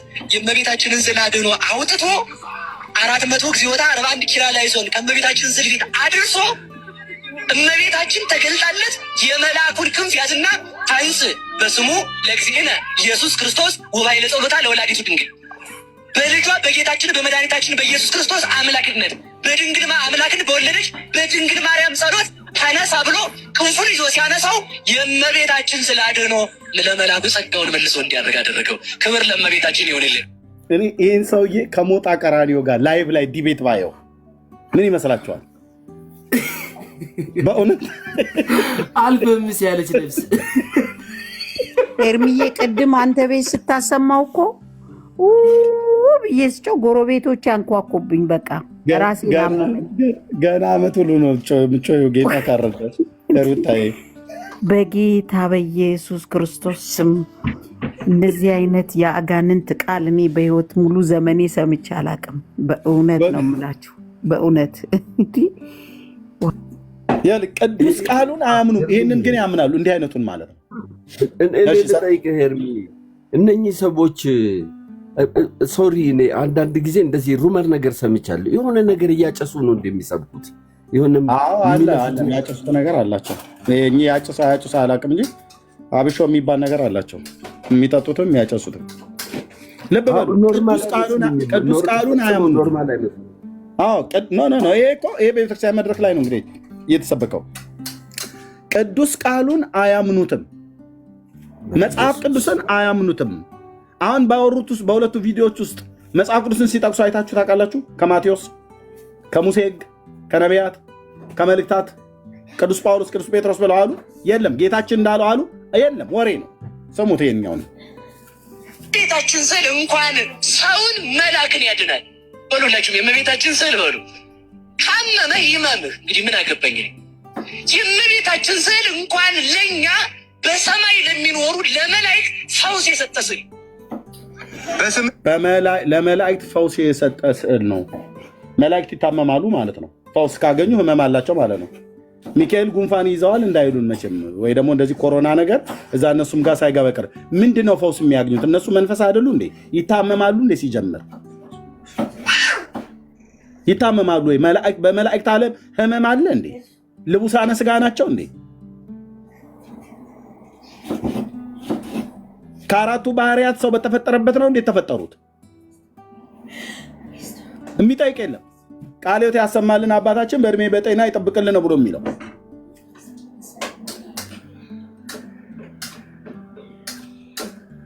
ሰማይ ለሚኖሩ ለመላእክት ፈውስ የሰጠ ስዕል፣ በስምሽ ያመናውን ስምሽን የጠራውን ዝክር የዘከረውን ሰው የተራበ የመገበውን ሰው እኔም የህይወት እንጀራን በሰማያት መግበዋለሁ። እቺ ዝክር ይሄ ዝክር ምን አለበት እኛ ቤትም ቢመጣ እኔ እዚህ እኛ ጋር ምን ምልክ ትተን እኮ መጣ እዚህ እነሱ በጠላ ነው የሚጠመቁት። በጠላ እንኳን ቀርቷል። አሁን በውስኪ ነው። እኛ ጆሊ ጁስ አሮብናል። ዝክር ሮጣው የሚያወሩት ዝክሯን የዘከረ ይላሉ። ምን ማለት ነው ታውቃለህ? የሚበላ ወደ ቤተክርስቲያን አምጣ ነው። መብል እኮ ያለው ኦርቶዶክስ ቤተክርስቲያን ነው። መብል ያለው እዛ ነው ብራዘር። ዝክሯን የዘከረ አሉ ልየው ጽዋ ማህበር ይጠጣሉ ማለት ነው።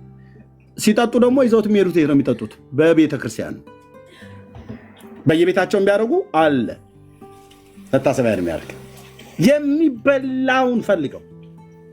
እሺ ዝክሯን የዘከረ ስዕልሽን ያሳለውን ሰው ያም ባይሆንለት ለተሳለው ስዕልሽ ሽቱ የረጨውን ሰው ሽቱ ያመጣውን በመዓዛ መለኮቴ አጣፍጠዋለሁ። መጽሐፍሽን የጻፈውን ያጻፈውን ስሙን በሕይወት መጽሐፍ እጽፍለታለሁ። ያም ባይሆን ያነበበውን ያም ባይሆንለት ሲነበብ የሰማውን የተረጎመውን መተርጎም ባይሆንለት ሲተረጎም የሰማውን ሁሉ የሕይወት ቃል አሰማልሻለሁ፣ በዕለቱ ዕጣን መጋረጃ ያመጣውን የመከራን እሳት አሻግርልሻለሁ ብሎ በመከራ ሁሉ ውስጥ ሆኖ ስምሽን የጠራው ሁሉን የፈጥኝ እርሰላል ብሎ ዛሬ ቃል ኪዳን ገባላት ለሁላ። በመከራ ውስጥ ሆኖ አሉ ተሰቅሎ ሳለ ማለት ነው። ጻፈው ዮሐንስ ይህንን ጻፈው። ይሄ ቢጫ ለባሽ ሰውዬ ከመናገሩ በፊት ዮሐንስ ጻፈው። ይህንን ከመስቀሉ ግርጌ የነበረ ዮሐንስ ነበረ። ጌታ በመስቀል ላይ ተሰቅሎ ሳለ ነው ይህንን የገባላት ብለዋል።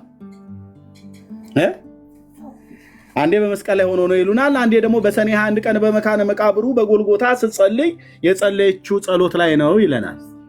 ሌላ ደግሞ በየካቲት በወርሃ የካቲት 16 ቃል ኪዳን የገባበት ቀን ነው ይላሉ። እኔ የምልህ ከመስቀሉም ግርጌ ይሁን የካቲት 16 ይሁን ሰኔ 21 ይሁን መጋቢት 27 ይሁን አታምታታም ስለ እኔ ጋር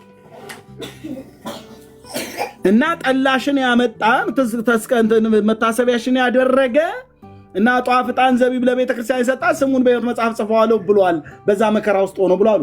ዮሐንስ 5 መጽሐፍ ሲጽፍ ለምንድን ነው ያልጻፈው? ከመስቀሉ ግርጌ አልነበረም እንዴ?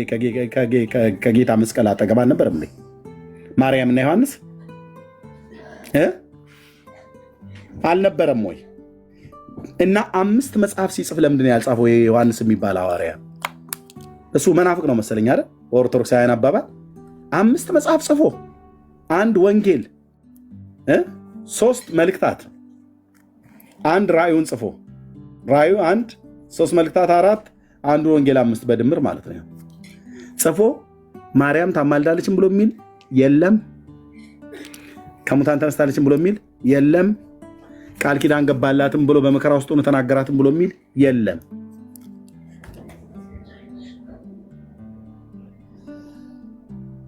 ምድረ ሆዳም ለመብላት ብለው ማለት ነው። እኔም አብሬ ስበላ ነበር። ጌታ እግዚአብሔር ምሕረት አድርጎልኛል። ተስፋ ሰጠን መድኃኒዓለም። ተክለ ሃይማኖት አባታችን አቡነ ተክለ ሃይማኖት አባታችን ከተቀበሩ ከ7 ዓመት በኋላ ከተቀበሩበት መቃብር ውሸት ነው። ከ7 ዓመት በኋላ አይደለም፣ ከ57 ዓመት በኋላ ነው። 57 ዓመት በኋላ አቡነ ተክለ ሃይማኖት ከተቀበረ ከ57 ዓመት በኋላ ነው መቃብሩ ሲከፈት ምን እንደተገኘ ስማልኝማ። ሲፈርስ አጽማቸው የ25 ቀን ጎዳና አቡነ ተክለ ሃይማኖት አባታችን ከተቀበሩ ከ7 ዓመት በኋላ ከተቀበሩበት መቃብር አጽማቸው ሲፈርስ አጽማቸው የ25 ቀን ጎዳና ድረስ ሂዶ ይሸት ነበር። በጎ መዓዛ ይሸት ነበር። ያንን ለማሽተት ሰው ሁሉ እየተራወጠ ሲደርስ አይነ ስውሩ ይበራ፣ ዲዳው ይናገር፣ ጆሮው ዲዳ ደንቆሮ የሆነበት ይሰማ፣ ሽባው ይተረተር ነበረ፣ ይፈወስ ነበረ። ምን እንደሚሰብኩ ይውለድ እዚህ ትውልድ 25 ዓመት ማን የ25 ቀን መንገድ አሉ። ቅድም ለክተኑ ነበር። ከአዲስ አበባ አስመራ 1080 ኪሎ ሜትር ተባለ። በዛ ወደ 57 ቀን ምናምን ነገር ወሰደ። ሰው በቀን ውስጥ 30 ነው 20 ኪሎ ሜትር ቢጓዝ ብለን እና መቀሌ 780 ኪሎ ሜትር ከአዲስ አበባ የ27 ቀን ይወስዳል። እንደዛ ከአዲስ አበባ መቀሌ ማለት ነው። ስለዚህ የአቡነ ተክለ ሃይማኖት መቃብር አዲስ አበባ ሲከፈት አጽሙ ማለት ነው መቀሌ ድረስ እየተሰማ ይሄ የሸኖ ሜዳ አቆራርጦ ደብረ ብርሃን በል ሰሜን ሸዋን አጠቃላይ ወሎ ክፍለ ሀገርን አቋርጦ ደሴ ኮምቦልቻ ሁሉ በሙሉ እያሸተቱ ማለት ነው መቀሌ ድረስ የ25 ቀን መንገድ ያህል መዓዛውን ያሸቱት ነበር አለ። ይሄ ነው የሚሰበከው ለዚህ ህዝብ እና መዓዛውን ያሸተቱ እውራን አይናቸው ይከፈት ነበር፣ ዲዳዎች ይናገሩ ነበረ ምናምን ነገር ብሎ ማለት የአንድ ፖለቲከኛ ሰው መቃብር ስለተከፈተ። አቡነ ተክለ ሃይማኖት ማለት ፖለቲከኛ እንጂ ጻድቅ ሰው አይደለም። ለሚጠይቀኝ ሁሉ መልስ አለኝ ስልህ ቆንጅዬ ፖለቲከኛ ነው። ቦተሊካ ሲቦተልክ ነው የኖረው። ፖለቲከኛ ነው፣ ጻድቅ ሰው ሳይሆን ፖለቲከኛ ነው። የደብረ ሊባኖሱ ማለት ነው። ለምን በለኝ ቀጥታ የዛጎይን ስርወ መንግስት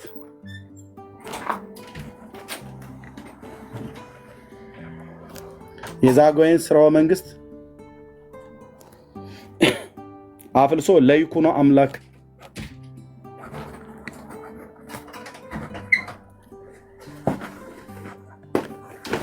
ወደ ሸዋ ለማስመለስ በተደረገ ጦርነት ውስጥ ቀጥተኛ ተሳታፊ የነበረ ሰው ነው። ማ ተክለ ሃይማኖት የቲሳው ማለት ነው። የደብረ ሊባኖስ አንቺ 7 ዓመት እግሩ ተቆረጠ ብለሽ የምትይው ጉድና ጅራት ወደ ኋላ ነው ይላል ብራዘርዬ።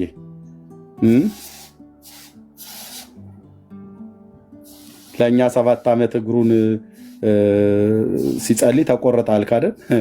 ከራያ ገበሬ ጋር ሲዋጉ በጦርነት ውስጥ እግሩ እንደተቆረጠ ስንቶቻችሁ ታቆየው? አቤት ከእግሩ ቁራጭ ደግሞ ስጠኝ ምናምን ነገር ብለህ ብትለው አልሰጥህም ብለዋል። ራሱ በራሳችሁ መጽሐፍት ላይ ማለት ይሄን ተናግሬ ይሰጣለሁ።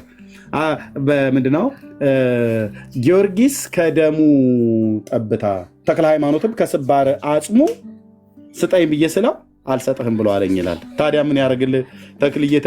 ተክልዬ ጻድቁ ገደል እንዳክርማ የሚሰነጥቁ እያልክ ዝም ብለህ የባልቴት ወሬ ታወራለህ። ንስሐ አትገቡም? ወደ እግዚአብሔር ልጅ ወደ ኢየሱስ ክርስቶስ አትመጡ? ያው እንደዚህ ይላል መልክዓ ሥላሴ ላይ።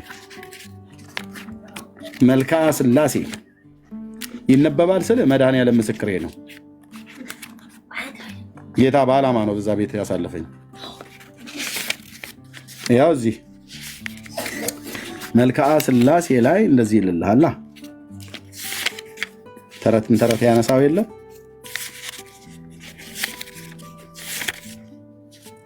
አዎ ያው እኔ በያዝኩት ገጽ 278 መረጃ ለንዋይ ውስጥ ምሕረትክሙ ብሎ የሚለው ላይ ማለት ነው። ለንዋይ ውስጥ ምሕረትክሙ አብ ወልድ መንፈስ ቅዱስ ሆይ ከውስጣዊ ባህሪያችሁ ከሚገኝ ቸርነታችሁ ሰላም እላለሁ። ስሉስ ቅዱስ ሆይ የትሩፋት አበጋዝ እንደመሆናችሁ የገድል ትሩፋት አጎናጽፉኝ። ከገድላቸው ገድል እሳተፍ ዘንድ በሄድኩ ጊዜ ጊዮርጊስ ከደሙ ጠብታ ሊሰጠኝ አልፈቀደም። ዋት ጊዮርጊስ ለእኔ ሞተ ብለህ ያልከው ሁሉ በሙሉ ገደል ገባ ማለት ነው። በራስ ትምህርት ከደሙ ጠብታ ሊሰጠኝ አልወደደም። ታዲያ ቢሰጥህስ የፍጡር ደም አያድንህ? የእግዚአብሔር ልጅ ደሙን ሰጥቶ አንተ የፍጡር ደም ምንድነው? በእኛ በገጠርኛው በገበሬው አባባል ቅልውጥ አትሂድ ይባላል። ምን ያስኬደህ? የጊዮርጊስ ደም ቢሰጥህስ ምን ሊያደርግልህ? አይጠቅምህ። የዘላለም ሕይወት የኃጢአት ስርየትን አይሰጥ። ያው ከደሙ ጠብታ ሊሰጠኝ አልፈቀደም። ተክለ ሃይማኖትም ከስባረ አጽሙ ከአጥንቱ ስባሪ አንዲት ስንጥርስ እንኳን ከልክሎኛል ይላል። ይኸው ነው በቃ። ምን ያደርግልህ? ተክለ ሃይማኖትም አልሰጥም። የአጽሜን ስባሪ የአጽሜን ቁራጭ ስንጥር ብሎ የሚለው እንጨት ስንፈልጥ የሚሰነጠር ነገር ተልጣ የምትወጣ በቀጭኑ ማለት ነው። ስንጥር ይባላል። እንኳን የተቆረጠው እግሩን ቀርቶ አይደለም ለአንተና ለአንቺ ስንጣሪውን እንኳን ከላው ላይ እንደዚህ የተቀለፈፈችውን እንኳን እሱን እንኳን ሊሰጠኝ አንዲት ስንጥርስ እንኳን ከልክሎኛል ማለት ተክለ ሃይማኖት አጥንቱን ከልክሎኛል። ጊዮርጊስም ከደሙ ጠብታ ሊሰጠኝ አልወደደም ይላል። ስለዚህ በቃ እነዚህን ፍጡር ተዋቸው፣ አይጠቅሙም። ና ወደ ኢየሱስ ደሙን የሰጠህ እያለ አንተ የጊዮርጊስ ጠብታ የደሙ ጠብታ ትላለህ እንዴ? ምን ሊጠቅምህ? ምን ሊጠቅማችሁ ወንድሞች እናቶች? የእግዚአብሔር ልጅ ኢየሱስ ደሙን እኮ ሰጠን፣ ስጋውን ቆረሰልን፣ ህይወቱን እኮ ሰጠን። ህይወቱን ሰጠን እንኩ ብሎ ህይወቱን ሰጠን። ከሰማይ የወረደው እንጀራ ብሎ በሱ ስለማመን በስሙ በማመን የሚገኘው ማለት ነው። እዛ ቆመን ምን ስንል ነበር? ሰላም ለጽንሰትከ ወለልደትከ ብሩክ በበዓለ ቅድስት ድንግል ወመስቀለ ክርስቶስ አምላክ እያልን ስንል ነበር። ዳርያስ ኮተት ሰጣሁን ጊዮርጊስ ተክለ ሃይማኖት የስባሪ አጽሙን የአጥንቱን ስባሪ ደሙን ከለከለኝ፣ እርግብግቢቱን ከለከለኝ። ለምን እኔ ምልህ ዘርአ ብሩክ ጥፍሩን ሰጥቶህ ለምን ጊዮርጊስ ደሙን ጠብታ ከለከለ? ደብረ ሊባኖስ ሄደ ፍርፋሪ በልተህ ትጸድቃለህ ብለውህ እንዴት ከስባሪ አጽሙ እንዴት ከልክሎኛል ብለህ ተክለ ሃይማኖትም ከስባሪ አጽሙ አንዲት ስንጥር እንኳን ከልክሎኛል ይላል። ወግጅ እጅ ብሎ ማለት ነው። ተክለ ሃይማኖት አባቴ ከአጽም ስባሪ እስኪ ትንሽ ትሰጠኝ ወደዛ ብሎ ማለት ነው። ከልክሎኛል። እሰይ ተክልሻ ይህንን አድርገህ ከሆነ ደግ አደረክ። አላድንም እያለ ነው ማለት ነው። የእኔ አጥም ጽባሪ ምንም አይጠቅማችሁም እያለ ነው። ግልጽ አይደለም? እንዲ አማርኛው ግልጽ ነው። ተጠጣዋለህ አልኩ ይህንን እውነት። ወደዛ ብለሃል ማለት ነው። ተክልሻ መቻል ነው እንግዲህ ብራዘር። እዚህ ጠዋት ፀሐይን እየሞክ ያው ለንዋይ ስጥምረትክሙ ስሉስ ቅዱስ ሆይ የትሩፋት አበጋዝ እንደመሆናችሁ የገድል ትሩፋት አጎናጽፉኝ ይላል። ምን ማለት እንደው ታውቃለህ? በስም በማመን ገድል ማለት ስለ ጌታ መከራ ስቃይን መቀበል ዋጋ መክፈል ማለት ነው። እና የገድል ትሩፋት አጎናጽፉኝ ጥሩ ነው። ታዲያ እመን በጌታ ካመንክ በኋላ ጌታ ራሱ በጸጋው ስለሱ ተጋድሎ እንድትጋደል ያደርጋል ማለት ነው። ስለ ስሙ ጸንተ መከራን ስለመቀበል እና ስለ መጽናት እንድትጎናጸፍ ያደርጋል። ስሉስ ቅዱስ ሆይ አብ ወልድ መንፈስ ቅዱስ ስጡኝ ነው ያልከው፣ አጎናጽፉኝ ነው ያልከው። በጌታ አመን፣ እግዚአብሔር በጸጋው ይሰጥሃል። ኦኬ። ከገድላቸው ገድል እሳተፍ ዘንድ በሄድኩ ጊዜ ጊዮርጊስ ከደሙ ጠብታ ሊሰጠኝ አልፈቀደም ይላል። ጊዮርጊስ ጋር ሄደህ ስጠን ጊዮርጊስዬ ከደም ጠብታ ሲል ትንሽ ለአመል ያህል ለመድኃኒት ያህል ወደዛ ዞር ብሎ ጊዮርጊስ አባረረ። ተክለ ሃይማኖት ጋር ደግሞ ሄደው ከስባሪ ከአጥም ጽባሪ አንዲት ስንጥር ጥንጥዬ ስንጣቂ ነገር ከአጥንተ ላይ ተክልዬ እንደ ተክልዬ የሸዋው በል የጎንደሩ በል የኦሮሞ በል የከምባታው በል በፍጹም አልሰጥም ከልክሎኛል።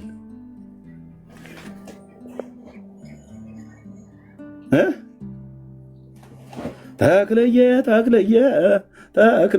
ጻድቁ ይልላል። ጠዋት ይነሳና ህዝቤ አንተ ትውልድ መጽሐፍ ቅዱስ አታነቡም ወይ? ክርስትና በቃ ስለ ተክለ ሃይማኖት እግር ስባሪ ስለ ደሙ ጠብታ ምናምን መስበክ ሆነ። ሐዋርያቱ የቱ ጋር ነበረ ስለ ሌሎች አባቶች ደም መፍሰስና አጥንት መሰበር ምክንያት ተናግረው በእሳቸው አባት ብታምኑ፣ በአጥንታቸው ብታምኑ፣ በደማቸው ጠብታ ብታምኑ ብለው የሰበኩት?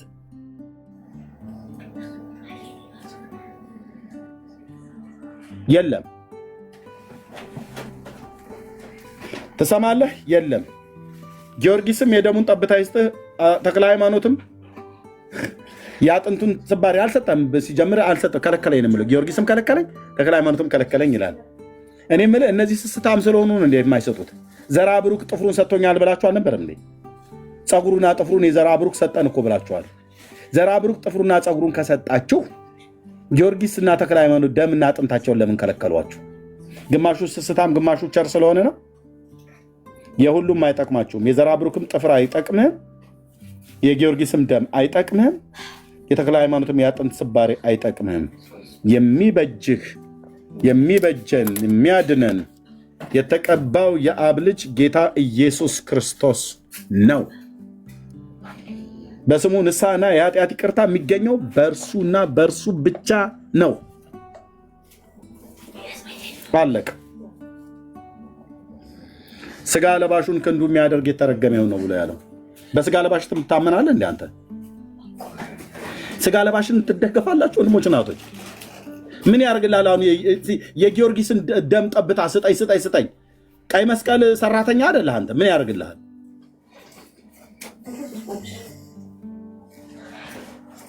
ደግሞ የደሙ ጠብታ ሴት ተገኘ። ሲጀምር በኢድራስ ተራራ ላይ 3 ጊዜ ፈጨው ምናምን ነገር ዱዲያኖስ ስትሉን አልነበር እንዴ? ደምስሶሙ ለአጽራሪ በጸሎት ከእሳት ከመደምሰስኮሙ ቅድመ ለሰብአ ነገሥት እያልን ከማለታችን በፊት የምንዋሸውን ውሸት በዜማም ከመዋሸት በፊት ቆም ብሎ ማሰብ ነው። አየህ፣ አቃጥለውታል እኮ ብላችኋል። ሲቃጠል አብሮ ስጋውን ከደሙ ጋር እኩል አይደል ከነፍሱ አይደል ያቃጠሉት ይድራስ ተራራ ላይ። ከዛ አመዱ አይደል የተበተነ ያላችሁን እና የደሙ ጠብታ ከየት መጥቶ ነው የደምህን ጠብታ ስጠኝ እያላችሁ ስትለምኑ የተገኛችሁት? ቢሰጥህስ የጊዮርጊስ ደም ምን ይልበጅህ? የፍጡር ደም ኃጢአትን አያስተሰርይ። ምን ይጠቅማል ብራዘር? ከጊዮርጊስ ጥፍር ከጊዮርጊስ ደም፣ ከተክለ ሃይማኖት አጥንት፣ ከዘራ ብሩክ ጥፍርና ፀጉር፣ እንደዚህ በቃ ቆሻሻ ማለት የአባቶቼ አምላክ ጌታ ኢየሱስ ክርስቶስ እጅግ አድርጌ አመሰግናለሁ። በእውነት ከዚህ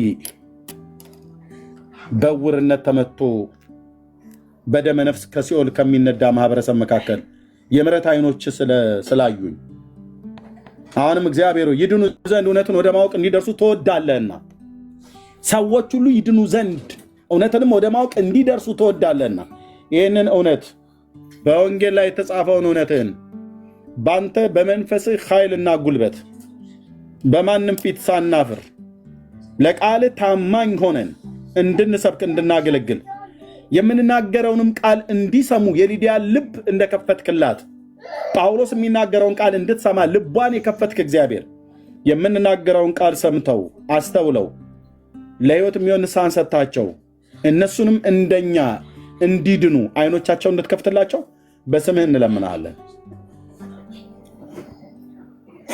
መቃብር አትፈልጉ፣ ጊዮርጊስን አትፈልጉ፣ እኔም ፈልጉ በሕይወትም ኑሩ ብሎ ያለው ብሉይ ኪዳን ላይ በነቢያት ሲጮህ የነበረ ማለት ነው። የእግዚአብሔር ልጅ ፈልጉት፣ እግዚአብሔርን ፈልጉ፣ በሕይወት ትኖራለህ። ብራዘር አንተ የተክለ ሃይማኖት አጥንት ትፈልግልኛለህ፣ ምን ይጠቅማል? ብራዘር የአንድ የተራ ሰው አጥንት ምን ይጠቅማል? የፍጡር ደም ትፈልጋለህ። የእግዚአብሔር ልጅ የዳዊት ልጅ ደሙን አፍስሶ ቀራንዮ ላይ አልበቃ ብሎ ሆነው የኢየሱስ ደም የጊዮርጊስን ደም ጠብ አርግልኝ ያል ጠዋት ፀሐይ የሞከ ይህንን የምታነበው አይበቃም? የአማኑኤል ስጋው የአማኑኤል ደሙ ለእኔ ግን በቂ ነው። ለወንድሞቼ ለወንጌላውያን አማኞች በቂ ነው። በቂ ከበቂም በላይ ነው። የኃጢአታችንን ስርየት ያገኘንበት ቅዱስ ነውር የሌለበት የእግዚአብሔር ልጅ ደም የሕይወታችን መሰረት ነው። የሕይወታችን መሰረት ነው። ቅዱስ ስሙ ለዘላለም ይባረክ። ስለዚህ ጌታን ፈልጉ፣ በሕይወት ትኖራላችሁ።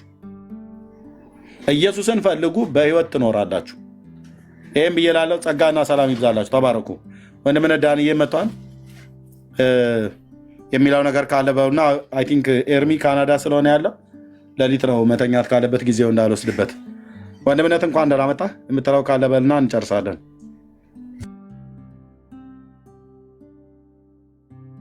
እሺ ወንድምነት እንደምን አደራችሁ? እንደምን ዋላችሁ? በየሰዓት አቆጣጠራችሁ የጌታ ጸጋና ሰላም ይብዛላችሁ።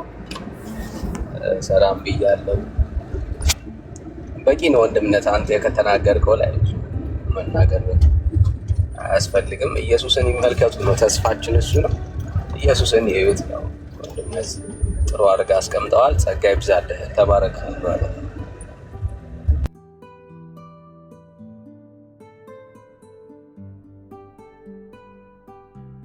ተባረክ ዳንዬ።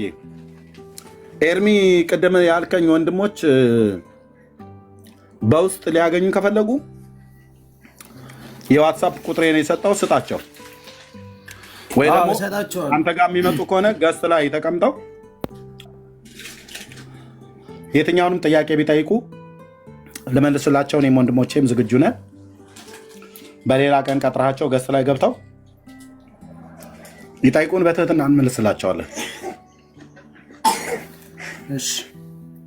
ከታችም ነበሩ። አሁንም ራሱ እኮ ከታች ቁጭ ብለው እየተከታተሉ ነበርና ምናልባት በውስጥም ጠይቃሉ ብዬ አስቤ ስለነበረ ነው።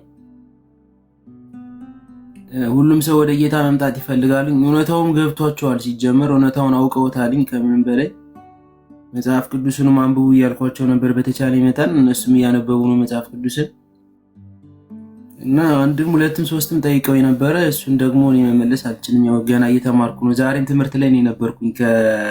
ባለፈው የሰጠኝ ስልክ ቁጥር ማለት ነው ከተክሉ ጋር የተማርክ ነው። ጀመረልህ? ጀምረናል። በዙም እያወራን ነው። ዛሬም ትምህርት ነበረን። ጎበዝ፣ እንዳታቋርጥ። ወንጌላዊ ተክሉ ነው፣ እውነተኛ አገልጋይ ነው፣ ያስተምርህ። እነዚህ ወንድሞች እኔም ባገኛቸው ደስ ይለኛል። ሶሪ ባገኛቸው ደስ ይለኛል። አንተ ቤት ወይ ቅጠራቸውና ደውልልኝ፣ ና በለኝ፣ እመጣለሁኝ። እዚሁ መጥተው እነሱ ገብተው ይቅርታ መጠየቅ ይችላሉ።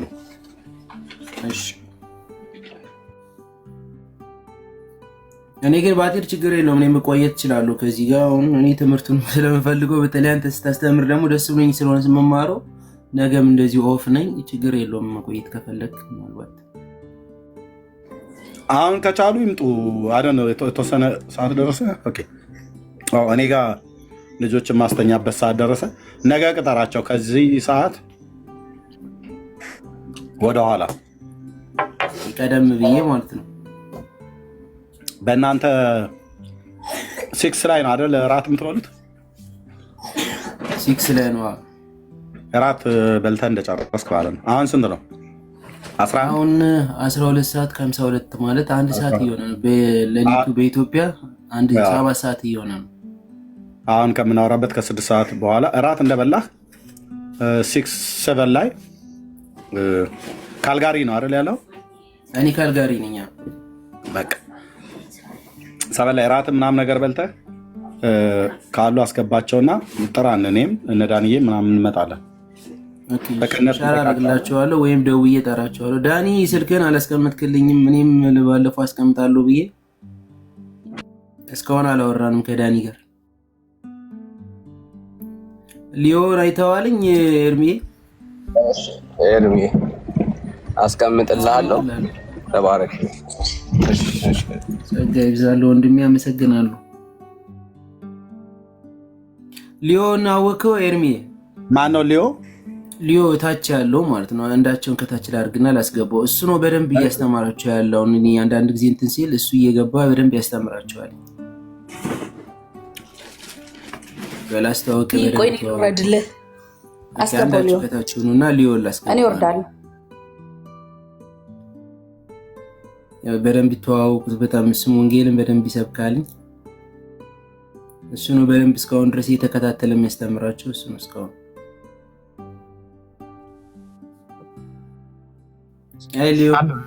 አለው ስራ ስለያዝኩኝ ብዙም አልተመቸኝም። ለዛ ነው ያው ኤርሚን በደንብ እከታተላለሁ። ሰላም ላንተ ይሁን። ሰላም ይብዛ። እንተዋወቃለን በደንብ ያው እኔ በደንብ አውቃለሁ። ሞስት 1 ዓመት ይሆነኛል በብሎ አድርጌ በጣም እከታተላለሁ። እዚህ ያሉትም አብዛኞቹን አውቃቸዋለሁ። ያ ወንጌልን ለማድረስ እንሞክራለን በተቻለን መጠን። አጋጣሚ የት ቤተክርስቲያን ነህ? አሁን ከኢትዮጵያ ወጣ ብያለሁ። በፊት ግን ስጀምር አማኑኤል ነበርኩኝ። አማኑኤል ወደ እስጢፋኖስ አካባቢ ያለ እዛ ነበርኩኝ። ከዛ ወደ ሙሉ ወንጌል ነው የሄድኩት፣ ወደ ፈረንሳይ ለጋሲዮን። ለፈረንሳይ ሙሉ ወንጌል ማለት ወደ ቤላ መታጠፊያው ጋር ያለው ነው። ወደ ቤላ መታጠፊያ እዛም ሄዳለሁ። ግን ወደ ኪዳነ ምሕረት የሚባል ምናልባት ካወቀው ስንጀምር እዛ እያለው ነቢይ ኤርሚያስ የሚባል ነበረ። ከሱ ጋር ነበርን ስንሰራ ነበረው። ከዛ ከሀገር ስወጣ ቋሚ የሆነ አሁን ላይ መናገር የማትፈልግበት ቦታ ነኝ ያለሁት። ሰዎች ቶሎ እንዳያገኙ ስለምፈልግ ከአንዳንድ ከምሰራቸው አንጻር አሁን እዚህ ባልነግረው ደስ ይለኛል። አወራለሁ፣ ችግር የለም። በውስጥ እናውራ። ለምደን ብየምልህ ኤርሚንና ሌሎችንም ወንድሞች ከእነሱ ጋር የምትነጋገር ከሆነ ታውቃለህ፣ አሳሳች የሆኑ ሰዎችና ቤተ እምነቶች አሉ እንደነ ኦንሊ ጂሰስ ማለት ነው። አይ ነው እንደነሱ አይነት ኮንክ አልፈቅድልም እነዚህ ወንድሞች ጋር ህብረት እንድታደርግ ማለት ነው። ምክንያቱም ሰዎች ከዳኑ በኋላ በእውነተኛ ትምህርት ማደግ አለባቸው። በውስጥ እናውራና አሁን የነገርከኝ ቤተክርስቲያናት ጤናማ ናቸው፣ የኛዎቹ ናቸው። አሁን አንተ ያለህበትን በውስጥ እኔን ካወራኝ እኔ ኪፕ አድርጌ ይዝላለሁ። ካገለገልካቸውን ታገለግላቸዋለህ። ያው ለትውልዱ መጠንቀቅ አለብን። በትክክል ያው እኔም እዚህ ላይ ፕላትፎርም ላይ የምሰራው ከኦንሊ ጂሰሶች የሚመጣ ትምህርቶች ላይ ነው አብዛኛውን የምሰራው። ከነሱ ጋር ወንድሞች አሉ እዚህ በቲክቶክ ህብረት የምንሰራ። አጋጣሚም ኤርሚንም ያገኘሁት እንደዚሁ ጓደኛሞቾች ነን። ኦልሞስት ዓመት ይሆነናል። በዛ ነው ወንጌልን ትንሽ ሼር ለማድረግ የሞከርን። እዛ ኤርሚም ተቀብያለው ምናምን ነገር ኤርሚ ጋር ነበርኩ ሲል ደስ አለኝ በጣም እግዚአብሔር ይመስገን። እናወራለን በውስጥ ኤርሚ። ቴንክ ዩ ወንድሜ፣ ተባረክ። ፎሎ ባክ መልሼልሃለሁ። ስልክ ቀምጠልኝ እንደዋወላለን። ቴንክ ዩ መልካም እሺ።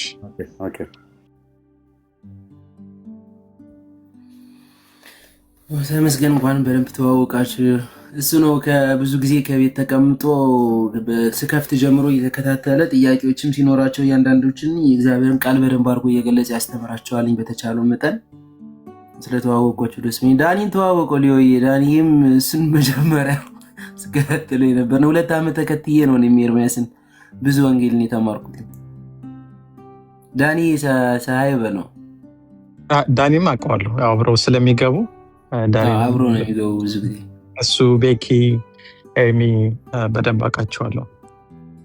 ፓስተርዬንም አውቀዋለሁ። ከእሱ ጋር አብረን ስናወራ ነበረ። ፓስተር አለሙ ሰላም ብያለሁ። ዳኒ እሺ ሰላም ብራዘር፣ ሰላም ብያለሁ።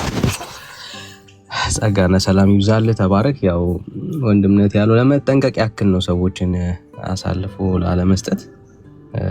ብዙ ጊዜ ራሳቸውን ደብቀው ነው ፕሬዘንት የሚያደርጉት የሐሰት አስተማሪዎች እና በግልጽ ማንነታቸውን ኦፊሻሊ አያሳዩ ምናምንና ኮንሰርኑን በደንብ ትረዳዋለህ ብዬ አስባለሁ። ጄኒውን የሆነ አገልጋይ ይህንን ኮንሰርን በደንብ ነው የሚረዳው። ምክንያቱም እዚህ የነፍሳትን ኬዝ ነው የምናወራው እና በሐሰት ትምህርት ሰዎች እንዳይጠለፉ ከመጠንቀቅ አንጻር ነው። ተባረክ። ጸጋ ይብዛልህ። ተባረክ ብራዘር፣ ስላገኘው ደስ ብሎኛል። አሁን በደንብ አውቃለሁ። የብዙ ሰዎች ኮንሰርን ነው፣ የኔም ራሱ ነው። ከምሰራው ከዚህ ላይ ካለው አብዛኛውን ስራ እዚህ ላይ ባልሆንም የተወሰነ ግን ሰዓት ሲኖረኝ ገባና ትምህርቶችን እሰማለሁ፣ ለማስተማር ሙከራ አደርጋለሁ። የእናንተም የሚያሳስባችሁ እኔ ጋርም አለ ለማለት ነው። ከኤርሚ ጋራ በደንብ እናወራለን ብዬ ተስፋ ይኖረኛል።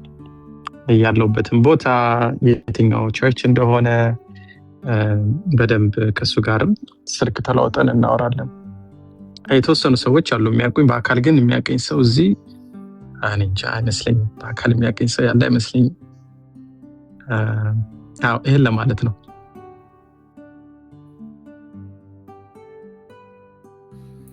እኔ ሊዮን አውቀዋለሁ። እዚሁም ሚዲያ ላይ ባይብል አብረን እናጠና ነበረ። ኦልሞስት አሁን 1 ዓመት ሆነን። ሊዮ 1 ዓመት ይሆነናል መሰለኝ። አውቀዋለሁ ዳንዬ። እሺ፣ በጌታ ወንድማችን ነው። በደንብ ነው የማውቀው።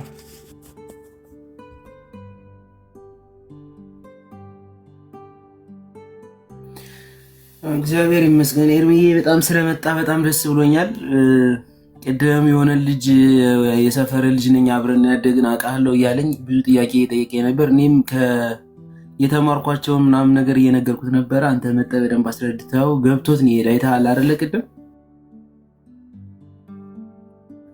መጀመሪያ እየጠየቀኝ የነበረው ልጅ ማለት ነው። ኤኒዌይስ ስለመጣችሁ በጣም ደስ ብሎኛል። ጥያቄዎችን በውስጡ ይጽፍልሃለሁ። እነሱን ደግሞ ነገ ቀጥራቸዋለሁ። ሲመጡ እደውልልሃለሁ። ኤርሚ ዳንዬ ስልኬን አስቀምጥልሃለሁ ወንድሜ።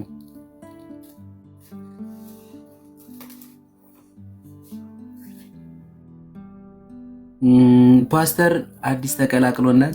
ሰላም ብያለሁ ፓስተር። ቅድም ሰላም ብዬ ነበር። ሰላም ለሁላችሁ ይሁን። አንተም ደክሞሃል መሰለኝ። ኤርሚም ልጆች ማስተኛበት ምናምን ብሏል። ዳኒ በረጅም ጊዜ ነው ያገኘው። ዳኒ ጌታ ኢየሱስ በጥቅ ያድርግልኝ ወንድም አለም። ጌታ ኢየሱስ ሁላችሁንም ይባርካችሁ። ሲፋን፣ ሊዩም፣ ሩት፣ አንቴ፣ ማሪ እግዚአብሔር አምላክ ይባርካችሁ ሁላችሁንም። ኤርሚ ተናገሩነቱን ጌታ ኢየሱስ አብዝቶ ይባርከው ወንድም አለም እና እስቲ ደግሞ በጸሎት የምንሸካከም ሞር ኤንድ ሞር። በርታ ወንድሜ፣ ሌላ ምንም አልልም። በርታ። በትክክል መድኃኒት አድርጎ እግዚአብሔር አስነስተዋል እና በቀደም አንድ ቦታ ላይ ጠይቀውኝ ነበረ ሰዎችና በቃ እግዚአብሔር እንደ ዶዘርም አድርጎታል ይሄንን ወንድም። ጫካውን ሁሉ ይመነጥራል እና እንደዛ ነው እግዚአብሔር፣ እንደዛ ነው። ኤርሚያስ እንደ ስምህ ነው። ኤርሚያስ እንደዛ ብሎታል። ብሉይ ኪዳን ላይ ምን አለው? እግዚአብሔር ኤርምያስን እነሆ ትነቅልና ታፈርስ ዘንድ ትተክልና ትገነባ ዘንድ ቃሌን በአፍህ ላይ አኑሬአለሁ ነው ያለው። እና መንጥሩን ነቅሎም እንደገና መትከል እኔ ዲቴል አላቃቸውም እና ቅድም ስትናገር በጣም ነበር የምዳነቀው። አላቀውም። እኔ ትንሽ ልጅ ሆኜ ነው ከዚህ ከኦርቶዶክስ እንትን ያልኩት። ልጅ ሆኜ ነው ያውም ፈንክተውኝ ነው የወጣሁት። በዛ ወጥቼ ነው የቀረሁት። ካደኩ በኋላ ነው ጌታን ያገኘሁት። ብዙ ዲቴል አላቀውም እና ይሄ ሚዲያ ደግሞ ብዙ ኤክስፖዝ እንዲሆን አድርጓል። እግዚአብሔር ምህረቱን ያበዛልናል። ሆፕፉሊ በቅርብ ጊዜዎች ብዙ ነገሮች ተለዋውጠው በእውነት ጌታ ኢየሱስ ብቻ ይከበራል በቤቱ ብዬ አምናለሁኝና ተስፋችንም ይሄ ነው። ብራዘር በርታ፣ እግዚአብሔር አምላክ ጸጋውን ያብዛልህ። ኤርሚዬ ስትገባ ልደውልልኝ ትችላለህ። ኦኬ እሺ፣ እኔ ደውላለሁ። አይ እኔ ሲጀምር ነገም ጠዋትም ስነሳ ምናልባት ነገ ረፍት ስለሆንኩ ስራዬን ጨርሼ ደውላለሁ። ያው እንግዲህ እኔም ከታችሁኝ የተማርኩትን 2 ዓመት በሙሉ ቁጭ ብዬ ተምሬ እግዚአብሔር የተመሰገነ ይሁን ብዙ ወንጌልን አውቄያለሁ። በተቻለ መጠን እግዚአብሔር የተመሰገነ ይሁን። እንግዲህ ሌላ ጊዜም ስከፍት እየመጣችሁ እናንተም ያላችሁን ሐሳብ ያላችሁን ትምህርት ለሌሎች አካፍሉ። ኤርሚዬ እግዚአብሔር ይባርክህ ብዬ መቼም ሁሌ ነው ማመሰግንህ ታውቃለህ። እንትን አልገባለህ ያው እኔም እንደዘጋ ነው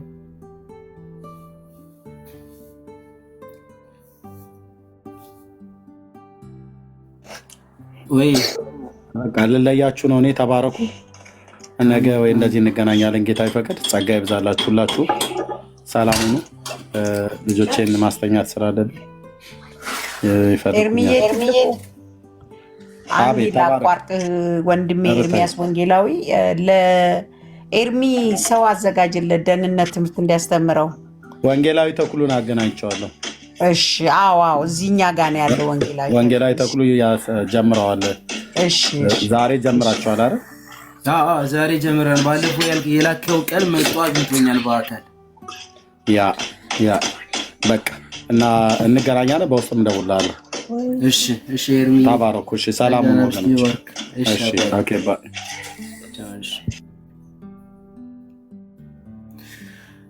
እሺ ቤተሰቦች ለኛ ነው ወንጌላዊ ተክሉ በጣም በጣም በጣም ነው የምትወደው። እሺ በጣም እየተማርን ነው እስካሁን ድረስ። እሰይ እግዚአብሔር ይመስገን። በጣም ነው የምትወደው። ደስ ይላል። በቃ እንኳን ደስ ያለሽ ኤርሚዬ። ደግሞ ትናንትም ዛሬም ስጠብቅ ነበር፣ አልደወልክም። እኔ ስልክ ስለሌለኝ ሸዋሸዋ ሰርተኸኛል። ልትቀጣለህ። ችግር የለውም ቀጣለሁ አለ። አገኝሻለሁ። ነገ ረፍት ከሆንሽ ምናልባት ነገ እኔም ረፍት ነኝ፣ መገናኘት እንችላለን። እሰራለሁኝ። ቅዳሜ ዓርብ፣ ቅዳሜ እሑድ ረፍት ነኝ፣ ግን እንገናኛለን። ሊዮም ወድና ማከብርህ ወንድሜ፣ የዘላለም ወንድሞቼ እና እህቶቼ እዚህ ሁላችሁም ሰላም ዋሉ፣ ሰላም ደሩ። እንደ አካባቢያቸው ኤርሚዬ ደህና ደርሽ። ቻው። እሺ ሰላም ደሩ እርትዬ። ሰላሙኝ ይልን ሩታ። መልካም ጊዜ፣ መልካም አዳር። እሺ ሊዮዬ ዳጊን ታውቀዋለህ? ነው አላውቀውም። አዲስ ዳጊ ስራ አምጣቢ ጉሮሮ ነው ያዝኩት። እንዴት ናችሁ? ሰላም እግዚአብሔር ይመስገን። እንዴት ነህ ዳጊ? ስራ አገኘኋችሁ፣ በጣም ደስ ብሎኛል። ኤርሚ እግዚአብሔር ስራ አገኘ፣ በጣም ደስ ብሎኛል። ኢየሱስን ስላወቅከው አብስቶ ደግሞ ከዚህ በኋላ ዘመንን ይባርከው። አሜን። የምታውቅበት ዘመን ይሆንልን።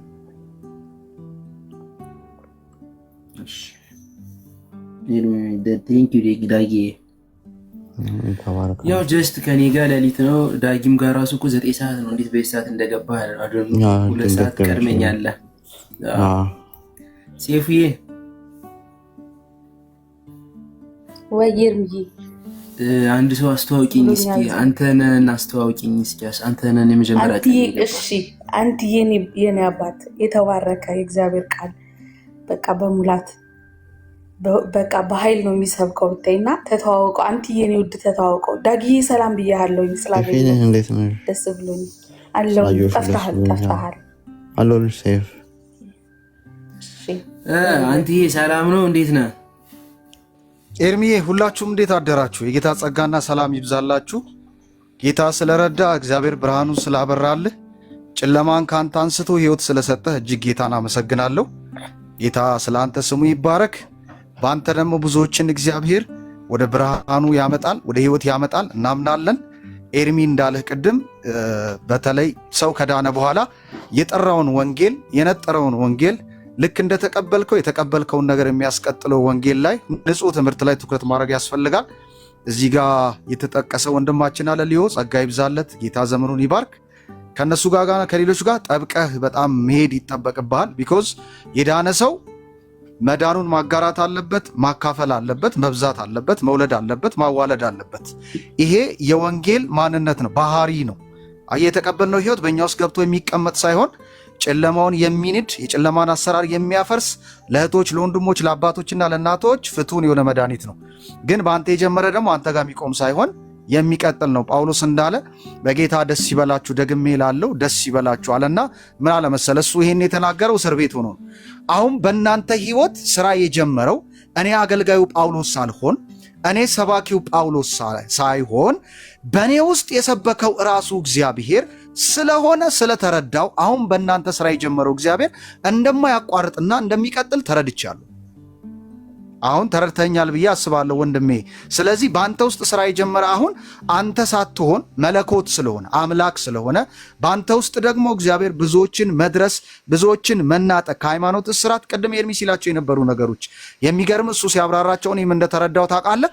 አጋንንት ሰዎች የህይወት ራስ የሆነው ክርስቶስ ገብቷቸው ወደ እውነት እንዳይመጡ እውነት በሚመስል እውቀት ምን ያህል ልባቸውንና አይምሯቸውን ጠፍንጎ እንደያዘ ነው የተረዳው። አየህ፣ ስለዚህ ወንጌል መስበክ የትኛውን ፕላትፎርም ክርስቶስን መናገር ክርስቶስን መግለጥ እንዲህ አይነት የጨለማው ስውርና ግልጥ ትምህርቶች እንዲፈርሱና የነጠረው የክርስቶስ ኢየሱስ ወንጌል ለሰዎች ደርሶ ሰዎች እንዲፈቱ እድል ይፈጥራል ማለት ነው። እዚህ አበዛውባችሁ፣ ሶሪ። ሁላችሁንም ስላገኘኋችሁ ደስ ብሎኛል። ዘመናችሁ ይባረክ፣ ጸጋ ይብዛላችሁ፣ ዘመናችሁ በእግዚአብሔር ቤት ይለቅ። ተባረኩልኝ። አሜን። አንተዬ ስላወኩ ደስ ብሎኛል። አትጥፋ ቤትና ብዙ ጊዜ ከዚህ ቤት ብዙ ሰዎች ጠያቂ አለ። በጣም ብዙ ሰው ይጠይቃል እየገባ አንዳንድ ጊዜ ጥያቄዎች ምናምን ነገር ሲኖሩ እየመጣ ያለህንን አንተ ጋር ወንጌል ያለህን ነገር ብታካፍላቸው ብዙ ሰዎች ወደ ጌታ ይመጣሉ ብዬ ተስፋ አደርጋለሁ። እሺ ወንድሜ ተባረክልኝ። አልጠፋም። ያው ስትከፍቱ ሼር አድርጉን። ትንሽ እኛ ያለንበት አካባቢ ገጠራማ አካባቢ ቢሆንም ኔትወርክ ዘግቶ ነው ብዙ ጊዜ ኔትወርክ የሚያስቸግራል። ሲዬ ስላየሁሽ ደስ ብሎኛል። ጸጋ ይብዛልሽ የተወደድሽ እህቴ፣ ምርጥ የአባቴ ወታደር ተባረኪ። ዳግዬ ሌሎቻችሁም ተባረኩ፣ ዘመናችሁ ይባረክ። ባይዘዌ ኤርሚዬ ምንድን ነው መሰለ ይሄ በክርስቶስ ኢየሱስ የተቀበልነው ህይወት የሰዎችን ክፉ ትምህርት የሰዎችን እውቀት የጨለማን ኃይላት ሁሉ እየደረመሰ ለእግዚአብሔር መንግስት ሰዎችን የሚያዘጋጅ ትምህርት ነው። ለማን መንግስት? ለእግዚአብሔር መንግስት።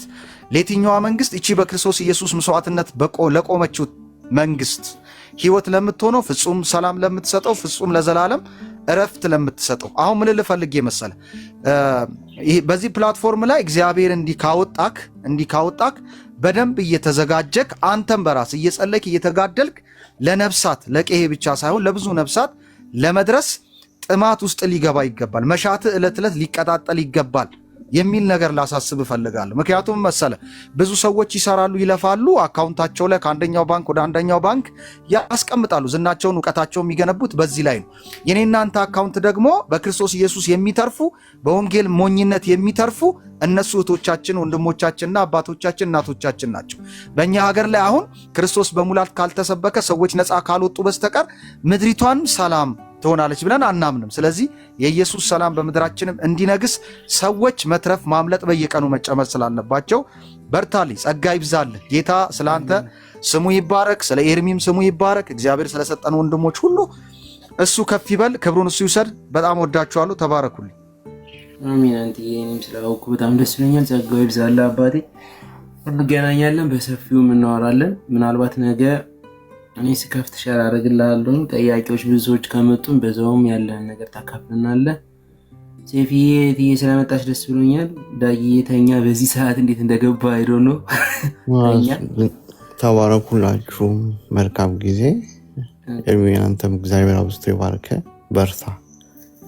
እሺ ሰላማችሁ ይብዛ። በቃ እኔም ልተኛ። በቃ እንግዲህ ከታች የነበራችሁ ታፕ ኮምፕሊት ሼር እያደረጋችሁ ትምህርት ስትከታተሉ የነበራችሁት በሙሉ እግዚአብሔር ያክብርልኝ። በጣም አመሰግናለሁ። የመጣችሁ ከታችን ቢሆን ከውስጥም ያላችሁ ነገር ሸር እንደራረግ። ጀማሪ ሲባል አንዳንድ ጊዜ ልደናገር እችላለሁ ተጋግዝ ለማለት ነው። አረ ኤርሚዬ ጎበዝ ነህ። እሱ ቅድም እኮ በገባኝ ልክ የሰማሁት ነበር ወንጌል ጌታን በጣም ተገርሜና ጌታ ኢየሱስ ይባረክ አልኩኝ። ለካ ራሱን በቃ የሚገልጠው ራሱ ጌታ ኢየሱስ ክርስቶስ ነው። በቃ በእኛ ውስጥ የሚገልጠው ራሱን እያልኩኝ እያሰብኩ ነበርና እግዚአብሔር ይባረክ። በአንተ ውስጥ የጀመረው ስራ ደግሞ እስከ ፍጻሜ ድረስ ይህንን ነው ምልክ። እግዚአብሔር ለሰዎች እረፍት ያድርግ፣ አቅም የሆነ ጉልበት የሆነ እውነት እና ተባረክልን። ደስ ብሎናል። ያው የራስህን ስራ ወይንም የራስህን ህይወት ልታስተዋውቅ አይደለም የወጣኸው። ባላደራ ነህ ለተሰጠን ለዚህኛው ወንጌል ባላደራዎች ነን እና ይህንን አደራ ሁላችንም ልንወጥ ይገባል። ምክንያቱም እምነታችን የተመሰረተው ወጣችሁ ለአሕዛብ ወንጌልን ስበኩ በሚል መሰረት ባለው ነገር ላይ ነው። ስለዚህ እኛ ወጥተን ነው መመስከር መናገር ያለብን። አንተም ይህንን ስለጀመርክ ደስ ብሎኛል። ኤርሚ ደግሞ ዘሩ ይባረክ፣ ዘመኑ ይባረክ፣ ሰላም ከቤቱ አይጥፋ። በእውነት ልጆቹ በሰላም በፍቅር ይደጉለት፣ ጤና ከሱ አይራቅ፣ ሰላም ይሆንለት በእውነት እና ሁሌ ጸልይለታለሁ እና እግዚአብሔር አምላክ ይባርከው። አሁን ካለው ይልቅ እግዚአብሔር ራሱን ይግለጥለት እና ደስ ብሎኛል። ተባረኩልኝ። አንተዬ ተባረክልኝ። እወድሃለሁ ታውቃለህ። ኤርሚዬም እንደዛው ውድ ነው ማድረግ። አሁን ተኛ። እሺ ሲፊዬ በቃ ተባረኩ። ጌታ ይባርካችሁ። ይህን ወንድም እኔ ሳይውሩ ደስ ይለኛል። እግዚአብሔር የማዳኑ ጥበብና የመናጠቁ ጥበብ በጣም ይደንቃል። እንበዛለን። ጌታ ይባረክ። ጨለማው ይፈርሳል፣ ኢየሱስ ይገለጣል። አይከናችን ኢየሱስ ከፍ ብሎ በምድራችን ይታያል። ተባረክ አንተ ወንድም፣ ጸጋ ይብዛል። በደንብ ጸልይ። የተወደድሽ የተከበርሽ እህታችን ሲፊዬ ጸጋ ይብዛልሽ፣ ዘመንሽ ይባረክ። ተባረክልን። ደህና ዋሉ። ቀናችሁ ይባረክ። በሐሳቡ በቃሉ በመንፈሱ መብሰልሰል መዋል ማደር ይሁንላችሁ። ወዳችኋለሁ። አሜን። አንቺ ሃሌሉያ። ቴንክ ዩ ወንድሜ። ሃሌሉያ። ኤርሚዬ ተባረክልን። አምሳለላችሁ እናንተ ወጣ አንተዬ ወጣ። ወይኔ ደስ የሚል ጊዜ ታውቂያለሽ። 2 ሰዓት ተጓዝኩኝ እኔ ማለት ነው። የሆነ ቀጠሮ አለኝ የሆነ ጠበቃ ማለት ነው። 2 ሰዓት ተጓዝኩኝ። ክራውድድ ነበርና በጣም ስሰማችሁ እንዴት ደስ እንዳለኝ። ወንጌላዊ ደግሞ ገባ። እግዚአብሔር ይባረክ። ይኸውልህ ታላላቆች ታናናሾችን አይነቁም። እንደዚህ ነው ክርስትና ማለት። እግዚአብሔር ይባርክ። ሁለተኛ ቀኑ እኮ ነው የመጣ ዛሬ ብቻ አይደለም። እዚህ በፊት ከኛ ገብቶ አያውቅም። ካንተ ነው የሚገባ። አንድ ቀን ከቤት እኔ ጋር ሁለተኛ ቀኑ ነው የገባ። ባለፈውም ገብቶ ያለውን ነገር እንትን ብሎ ሄደ። ዛሬም ገብቶ ያለውን ነገር አስተምሮና ሄደ። እግዚአብሔር ይመስገን። በጣም ደስ ይላል በእውነት። እንደዚህ አየህ፣ ይሄ ነው እኮ ታላቅ መሆን እኮ ዝቅ ብሎ ማገልገል ነው። ታናናሾችን መመልከት። ሊዮን ደግሞ ስላወራው በጣም ደስ ብሎኛል። እንዴ ሊዮ እኮ በጣም እኮ አርበኛ እኮ ነው ሊዮ። ልብ ማለት አለብን። አሁን ኦጂዎች በጣም ይዞራሉ፣ ኦን ልጅ ሰሶች ማለት ነው። ትምህርታቸውን ለመዝራት እና በጣም መጠንቀቅ አለብን። እዚህ ማለት እኮ አሉ በየቦታው። እንዴት ነሽ?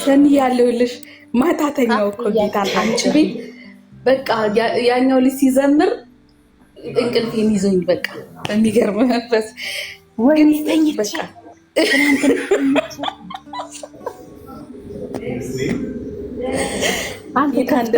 ተኛ ነከው ቪዲዮ እንደከፈትኩ ተኛ። አንቺም ተኛሽ? እንዴት አንቺማ ቀድመሽ ነው የተኛሽ? እንዴ ቀድመሽ? እኔ መጀመሪያ እንግዲህ በቃ መዋሸት አልችልም። መጀመሪያ ነው የተኛሁት። እንዴ ብንጠራሽ አልሰማሽ። ከዛ በኋላ በጣም ተጸለየ ስለ ጎንደር፣ በተለይ ጌታ መንፈስ ቅዱስ ነበር ብታይ። ወይኔ እኔ በእንባ ነው አይደል ነው ተኝቼ ነው የነበር። አልጋ ላይ ሆኜ ነው ሳወራችሁ የነበር። እዛ እንዴት መሬት ላይ እንደወደቅኩ አላውቅም፣ እንዴት እንደተንበረከኩ አላውቅም። በጣም ነበር በእንባ። ኦኬ ማሽለማይ ተስፊ ዲኦድ ጠበቃዬ ናት። ችግር የለውም ብራዘር። ያው ቤት ምናምን ሲከፍቱ ታገኘዋለህ። እሺ በቃ ተባረኩ። እሺ ጸጋ ይብዛል። እኔ ልተኛ ትንሽ። እንግዲህ ሰላማችሁ ይብዛ፣ ደህና ደሩ። አዎ ልተኛ ነኝ። አሁን የምትሉኝ ነገር ካለ በሉኝና። የለማ ምንም መልካም አዳር። ፊቱን ያብራል። አሜን። ቀጥይ። አሜን። ሲተኛ እንግዲህ ሰላም ያለው እንቅልፍ ነው የሚተኛው እሱ። በቃ ከተኛው ከድሮ ጀምሬ እና እግዚአብሔር የተመሰገነ ይሁን ለጥረምልን ያልነሳሙላ ሰላም አለኝ። እኔ ሰላም አለኝ እግዚአብሔር ይመስገን። ሰዓት ራሱ ለማንበብ ለመጸለይ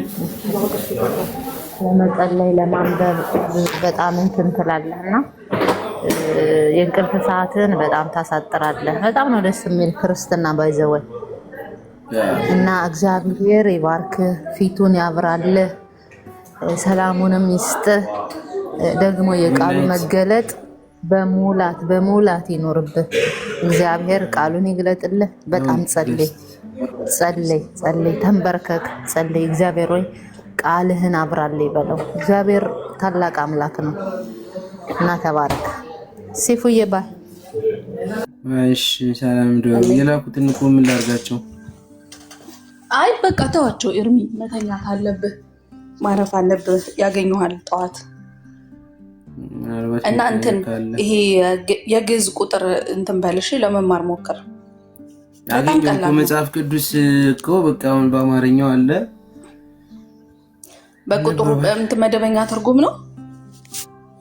እሱን ሊሰጠኝ ነው ተክሉና እሱን ደግሞ በቃ እሑድ ብየዋለሁ። እሑድ ነው የሚመቸኝ። እሑድ ጠዋት ላይ ይቀበላሉ እጂ። ከዛ በኋላ አሁን ያለኝ እነዚህ ስልኬ ላይ ያለውን እያየሁት ነው። እግዚአብሔር ይመስገን። ከዛ በቃ እቺ ልጅ ላስገባት ብዬ እኮ ነው። በቃ ሁሌ እየመጡ ሻር ነው የሚያደርጉ፣ ታብታብ ያደርጋሉ። ባረካቸው። እውነት አመስግናቸው። በተለይ ቻትልሽ EYUMW ምን ማለት ነው?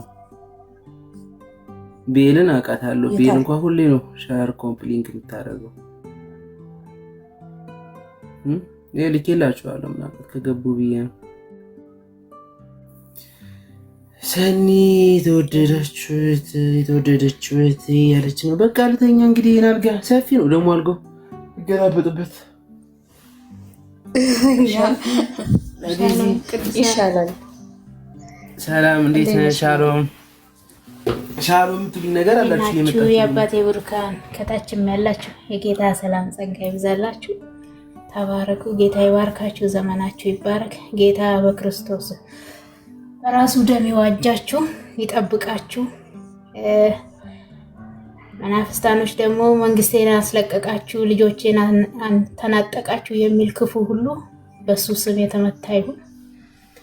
ተባረኩ። ጌታ ይባርካችሁ፣ በደሙ ይሸፍናችሁ፣ ቀናችሁ ሌሊታችሁ ብሩክ ይሁን። ሻሎም ሻሎም። አንተም ማረፍ አለብህ፣ እረፍት ውሰድ። ነገም ስራ ሊሆን ይችላል። ያው ነገ እረፍት ስለሆንኩ ነው ዛሬ እስከ ሰዓት የቆየሁኝ። ይኸውልህ ኤርሚዬ ልተኛ ስትል ማለት ነው አንተ ማንን እንደምትመስለኝ ታውቃለህ? ዝም ብዬ እንትን ስለው ማለት ነው የፊልሞና መልእክት አለ። አናሲሞስ የሚባል አንድ ልጅ አለ፣ ሐዋርያው ጳውሎስ ለአናሲሞስ የጻፈው ማለት ነው። እሺ አዲስ ኪዳን አንድ ምዕራፍ ነው፣ አንብበው ተኛ። እሺ ምዕራፍ ስንት ነው? እና አንድ የፊልሞና መልእክት ወደ እንትን ነው ፊልሞና የአናሲሞስ አንድ ምዕራፍ አዲስ ኪዳን ላይ ነው። አንድ ነው ያለችው፣ አንድ ምዕራፍ ነው ያለችው እና ተወዷል። እዛ ላይ ያለው ልጅ ይችላልው ምናልባት ነገ ጠዋት ስነሳ አነበዋለሁ። ጠዋት ስትነሳ አንብበው በቃ ጠዋት ስነሳ እና እንትን እለዋለሁ። እሱ ላይ ያለው ልጅ በጣም ነው የምወደው፣ ይሄ አናሲሞስ የሚባለው ልጅ እና ሐዋርያው ጳውሎስ ስለሱ በጣም ያገኘው እስር ቤት ነው። እስር ቤት እሱ በወንጀል ታስሮ ነው፣ በሌላ ወንጀል ታስሮ፣ ሐዋርያው ጳውሎስ ደግሞ በወንጌል ታስሮ እዛው እስር ቤት ውስጥ ወንጌልን ሰብኮት ከዛም በኋላ እዛው ነው እንትን ያለው ማለት ነው። ከዛ ሊፈታ ሲል ሐዋርያው ጳውሎስ ታስሯል። ሊፈታ ሲል ለፊሊሞና መልእክት ይልክለታል። ድሮ አናሲሞስን የሚያውቀው ሰውዬ እሱ ቤት የሚሰራ የነበረ ሰውዬ ነው። ከዛም በኋላ ምን ብሎ ይልክለታል? በፊት አንተን ጎድቶ ይሆናል ወይም የሆነ ነገር ሰርቆ ወይንም ደግሞ አጥፍቶ ይሆናል። አሁን ግን በቃ በጣም ጎበዝ አገልጋይ ሆኗል እና እባክህ ተቀበልልኝ፣ እዳ ካለውም በእኔ ላይ ይሁን እኔ እከፍላለሁ። ግን አሁን ለአገልግሎት በጣም ጎበዝ ወጣት ሆኗል፣ አገልጋይ ሆኗል ብሎ መልእክት ይልከዋል ማለት ነው። እና ከዛ በኋላ ፊልሞና ማለት ነው የሚገርም አገልጋይ የሆነው ሐዋርያው ጳውሎስ በተለያየ ሀገር ይልከዋል ከነ ቲቶ ጋር አድርጎ ከነ ጢሞቴዎስ ጋር እና ለወንጌል በቃ የጨከነ ጎበዝ ነው። ግን የተገኘው እስር ቤት ነው። እንደ ታሪክ አነጋገር በሌብነት ነው የገባው፣ ሰርቆን የገባው ይባላል። እኔ አንተ ሌባ እያልኩ አይደለም። አታች ጻፈው ልጅ እያየሁት እኮ ነው። እና ባሪያ ነህ እያልሽ ነው እንዴ? ዝም በለው፣ ባሪያ አይደለም። ዝም በለው። እሺ፣ አይ ችግር የለውም። ዞሮ ዞሮ ስታነበው ትወደዋለህ። የሆነ በቃ አንድ ምዕራፍ ነው ያለችው፣ ትንሽ ቁጥር ናት፣ ግን ትወደዋለህ። እሺ ሴፍዬ ሰላማችሁ ይብዛ። አንቺ ተኝ ልተኛ በቃ። እኔ ደግሞ ኢዩኤል መጣ እየሻር አሁን የሰፈር ልጅ መጣ። እዩ ያደርጋል ከሱ ጋር ተወጣው። እኔ ልዝጋልህ ከእዩ ጋር አንዴ ውጡልን፣ ሁላችሁም ውጡልን። እኔና ኤርሚ የምንኖረው አስወጣቸው። ኤርሚ ራሳችን እንወጣለን። የጌታ ልጅ ያምሮብሃል ግን በጣም እንዲያማርብኝ። አይ ወይ ጌታ ልጅ እና ይሻ ልተኛ ስል አለሁልሽ ብራዘር ልተኛ ስል አይ አንድ ሰዓት እና ዘጠኝ ለኔ ወንድሜ ቅድም በጣም እንትን ብለኛል ብራዘር። ምን ብያለሁ? ሰላም እያልኩ በጣም ዘግተኛል። መቼ? ቅድም ላይ ነው። ተናድጄ እያለ ነው ተናድጄ እያለ ነው ወይ? ተናደ ነበር ቅድም። ደግሞ ስለምደውልልህ ችግር የለውም ብዙ የምንኖረው ነገር አለ። እሺ ኤልሻዳይ አነበዋለሁ። እቴ ምን አልከኝ? ይሻ አይ ስለምደውልልህ በጣም ብዙ የምንኖራቸው ወሬዎች አሉ ብራዘር። ምን ስለ መጽሐፍ ቅዱስ ወይስ ስለ ሌላ ነገር?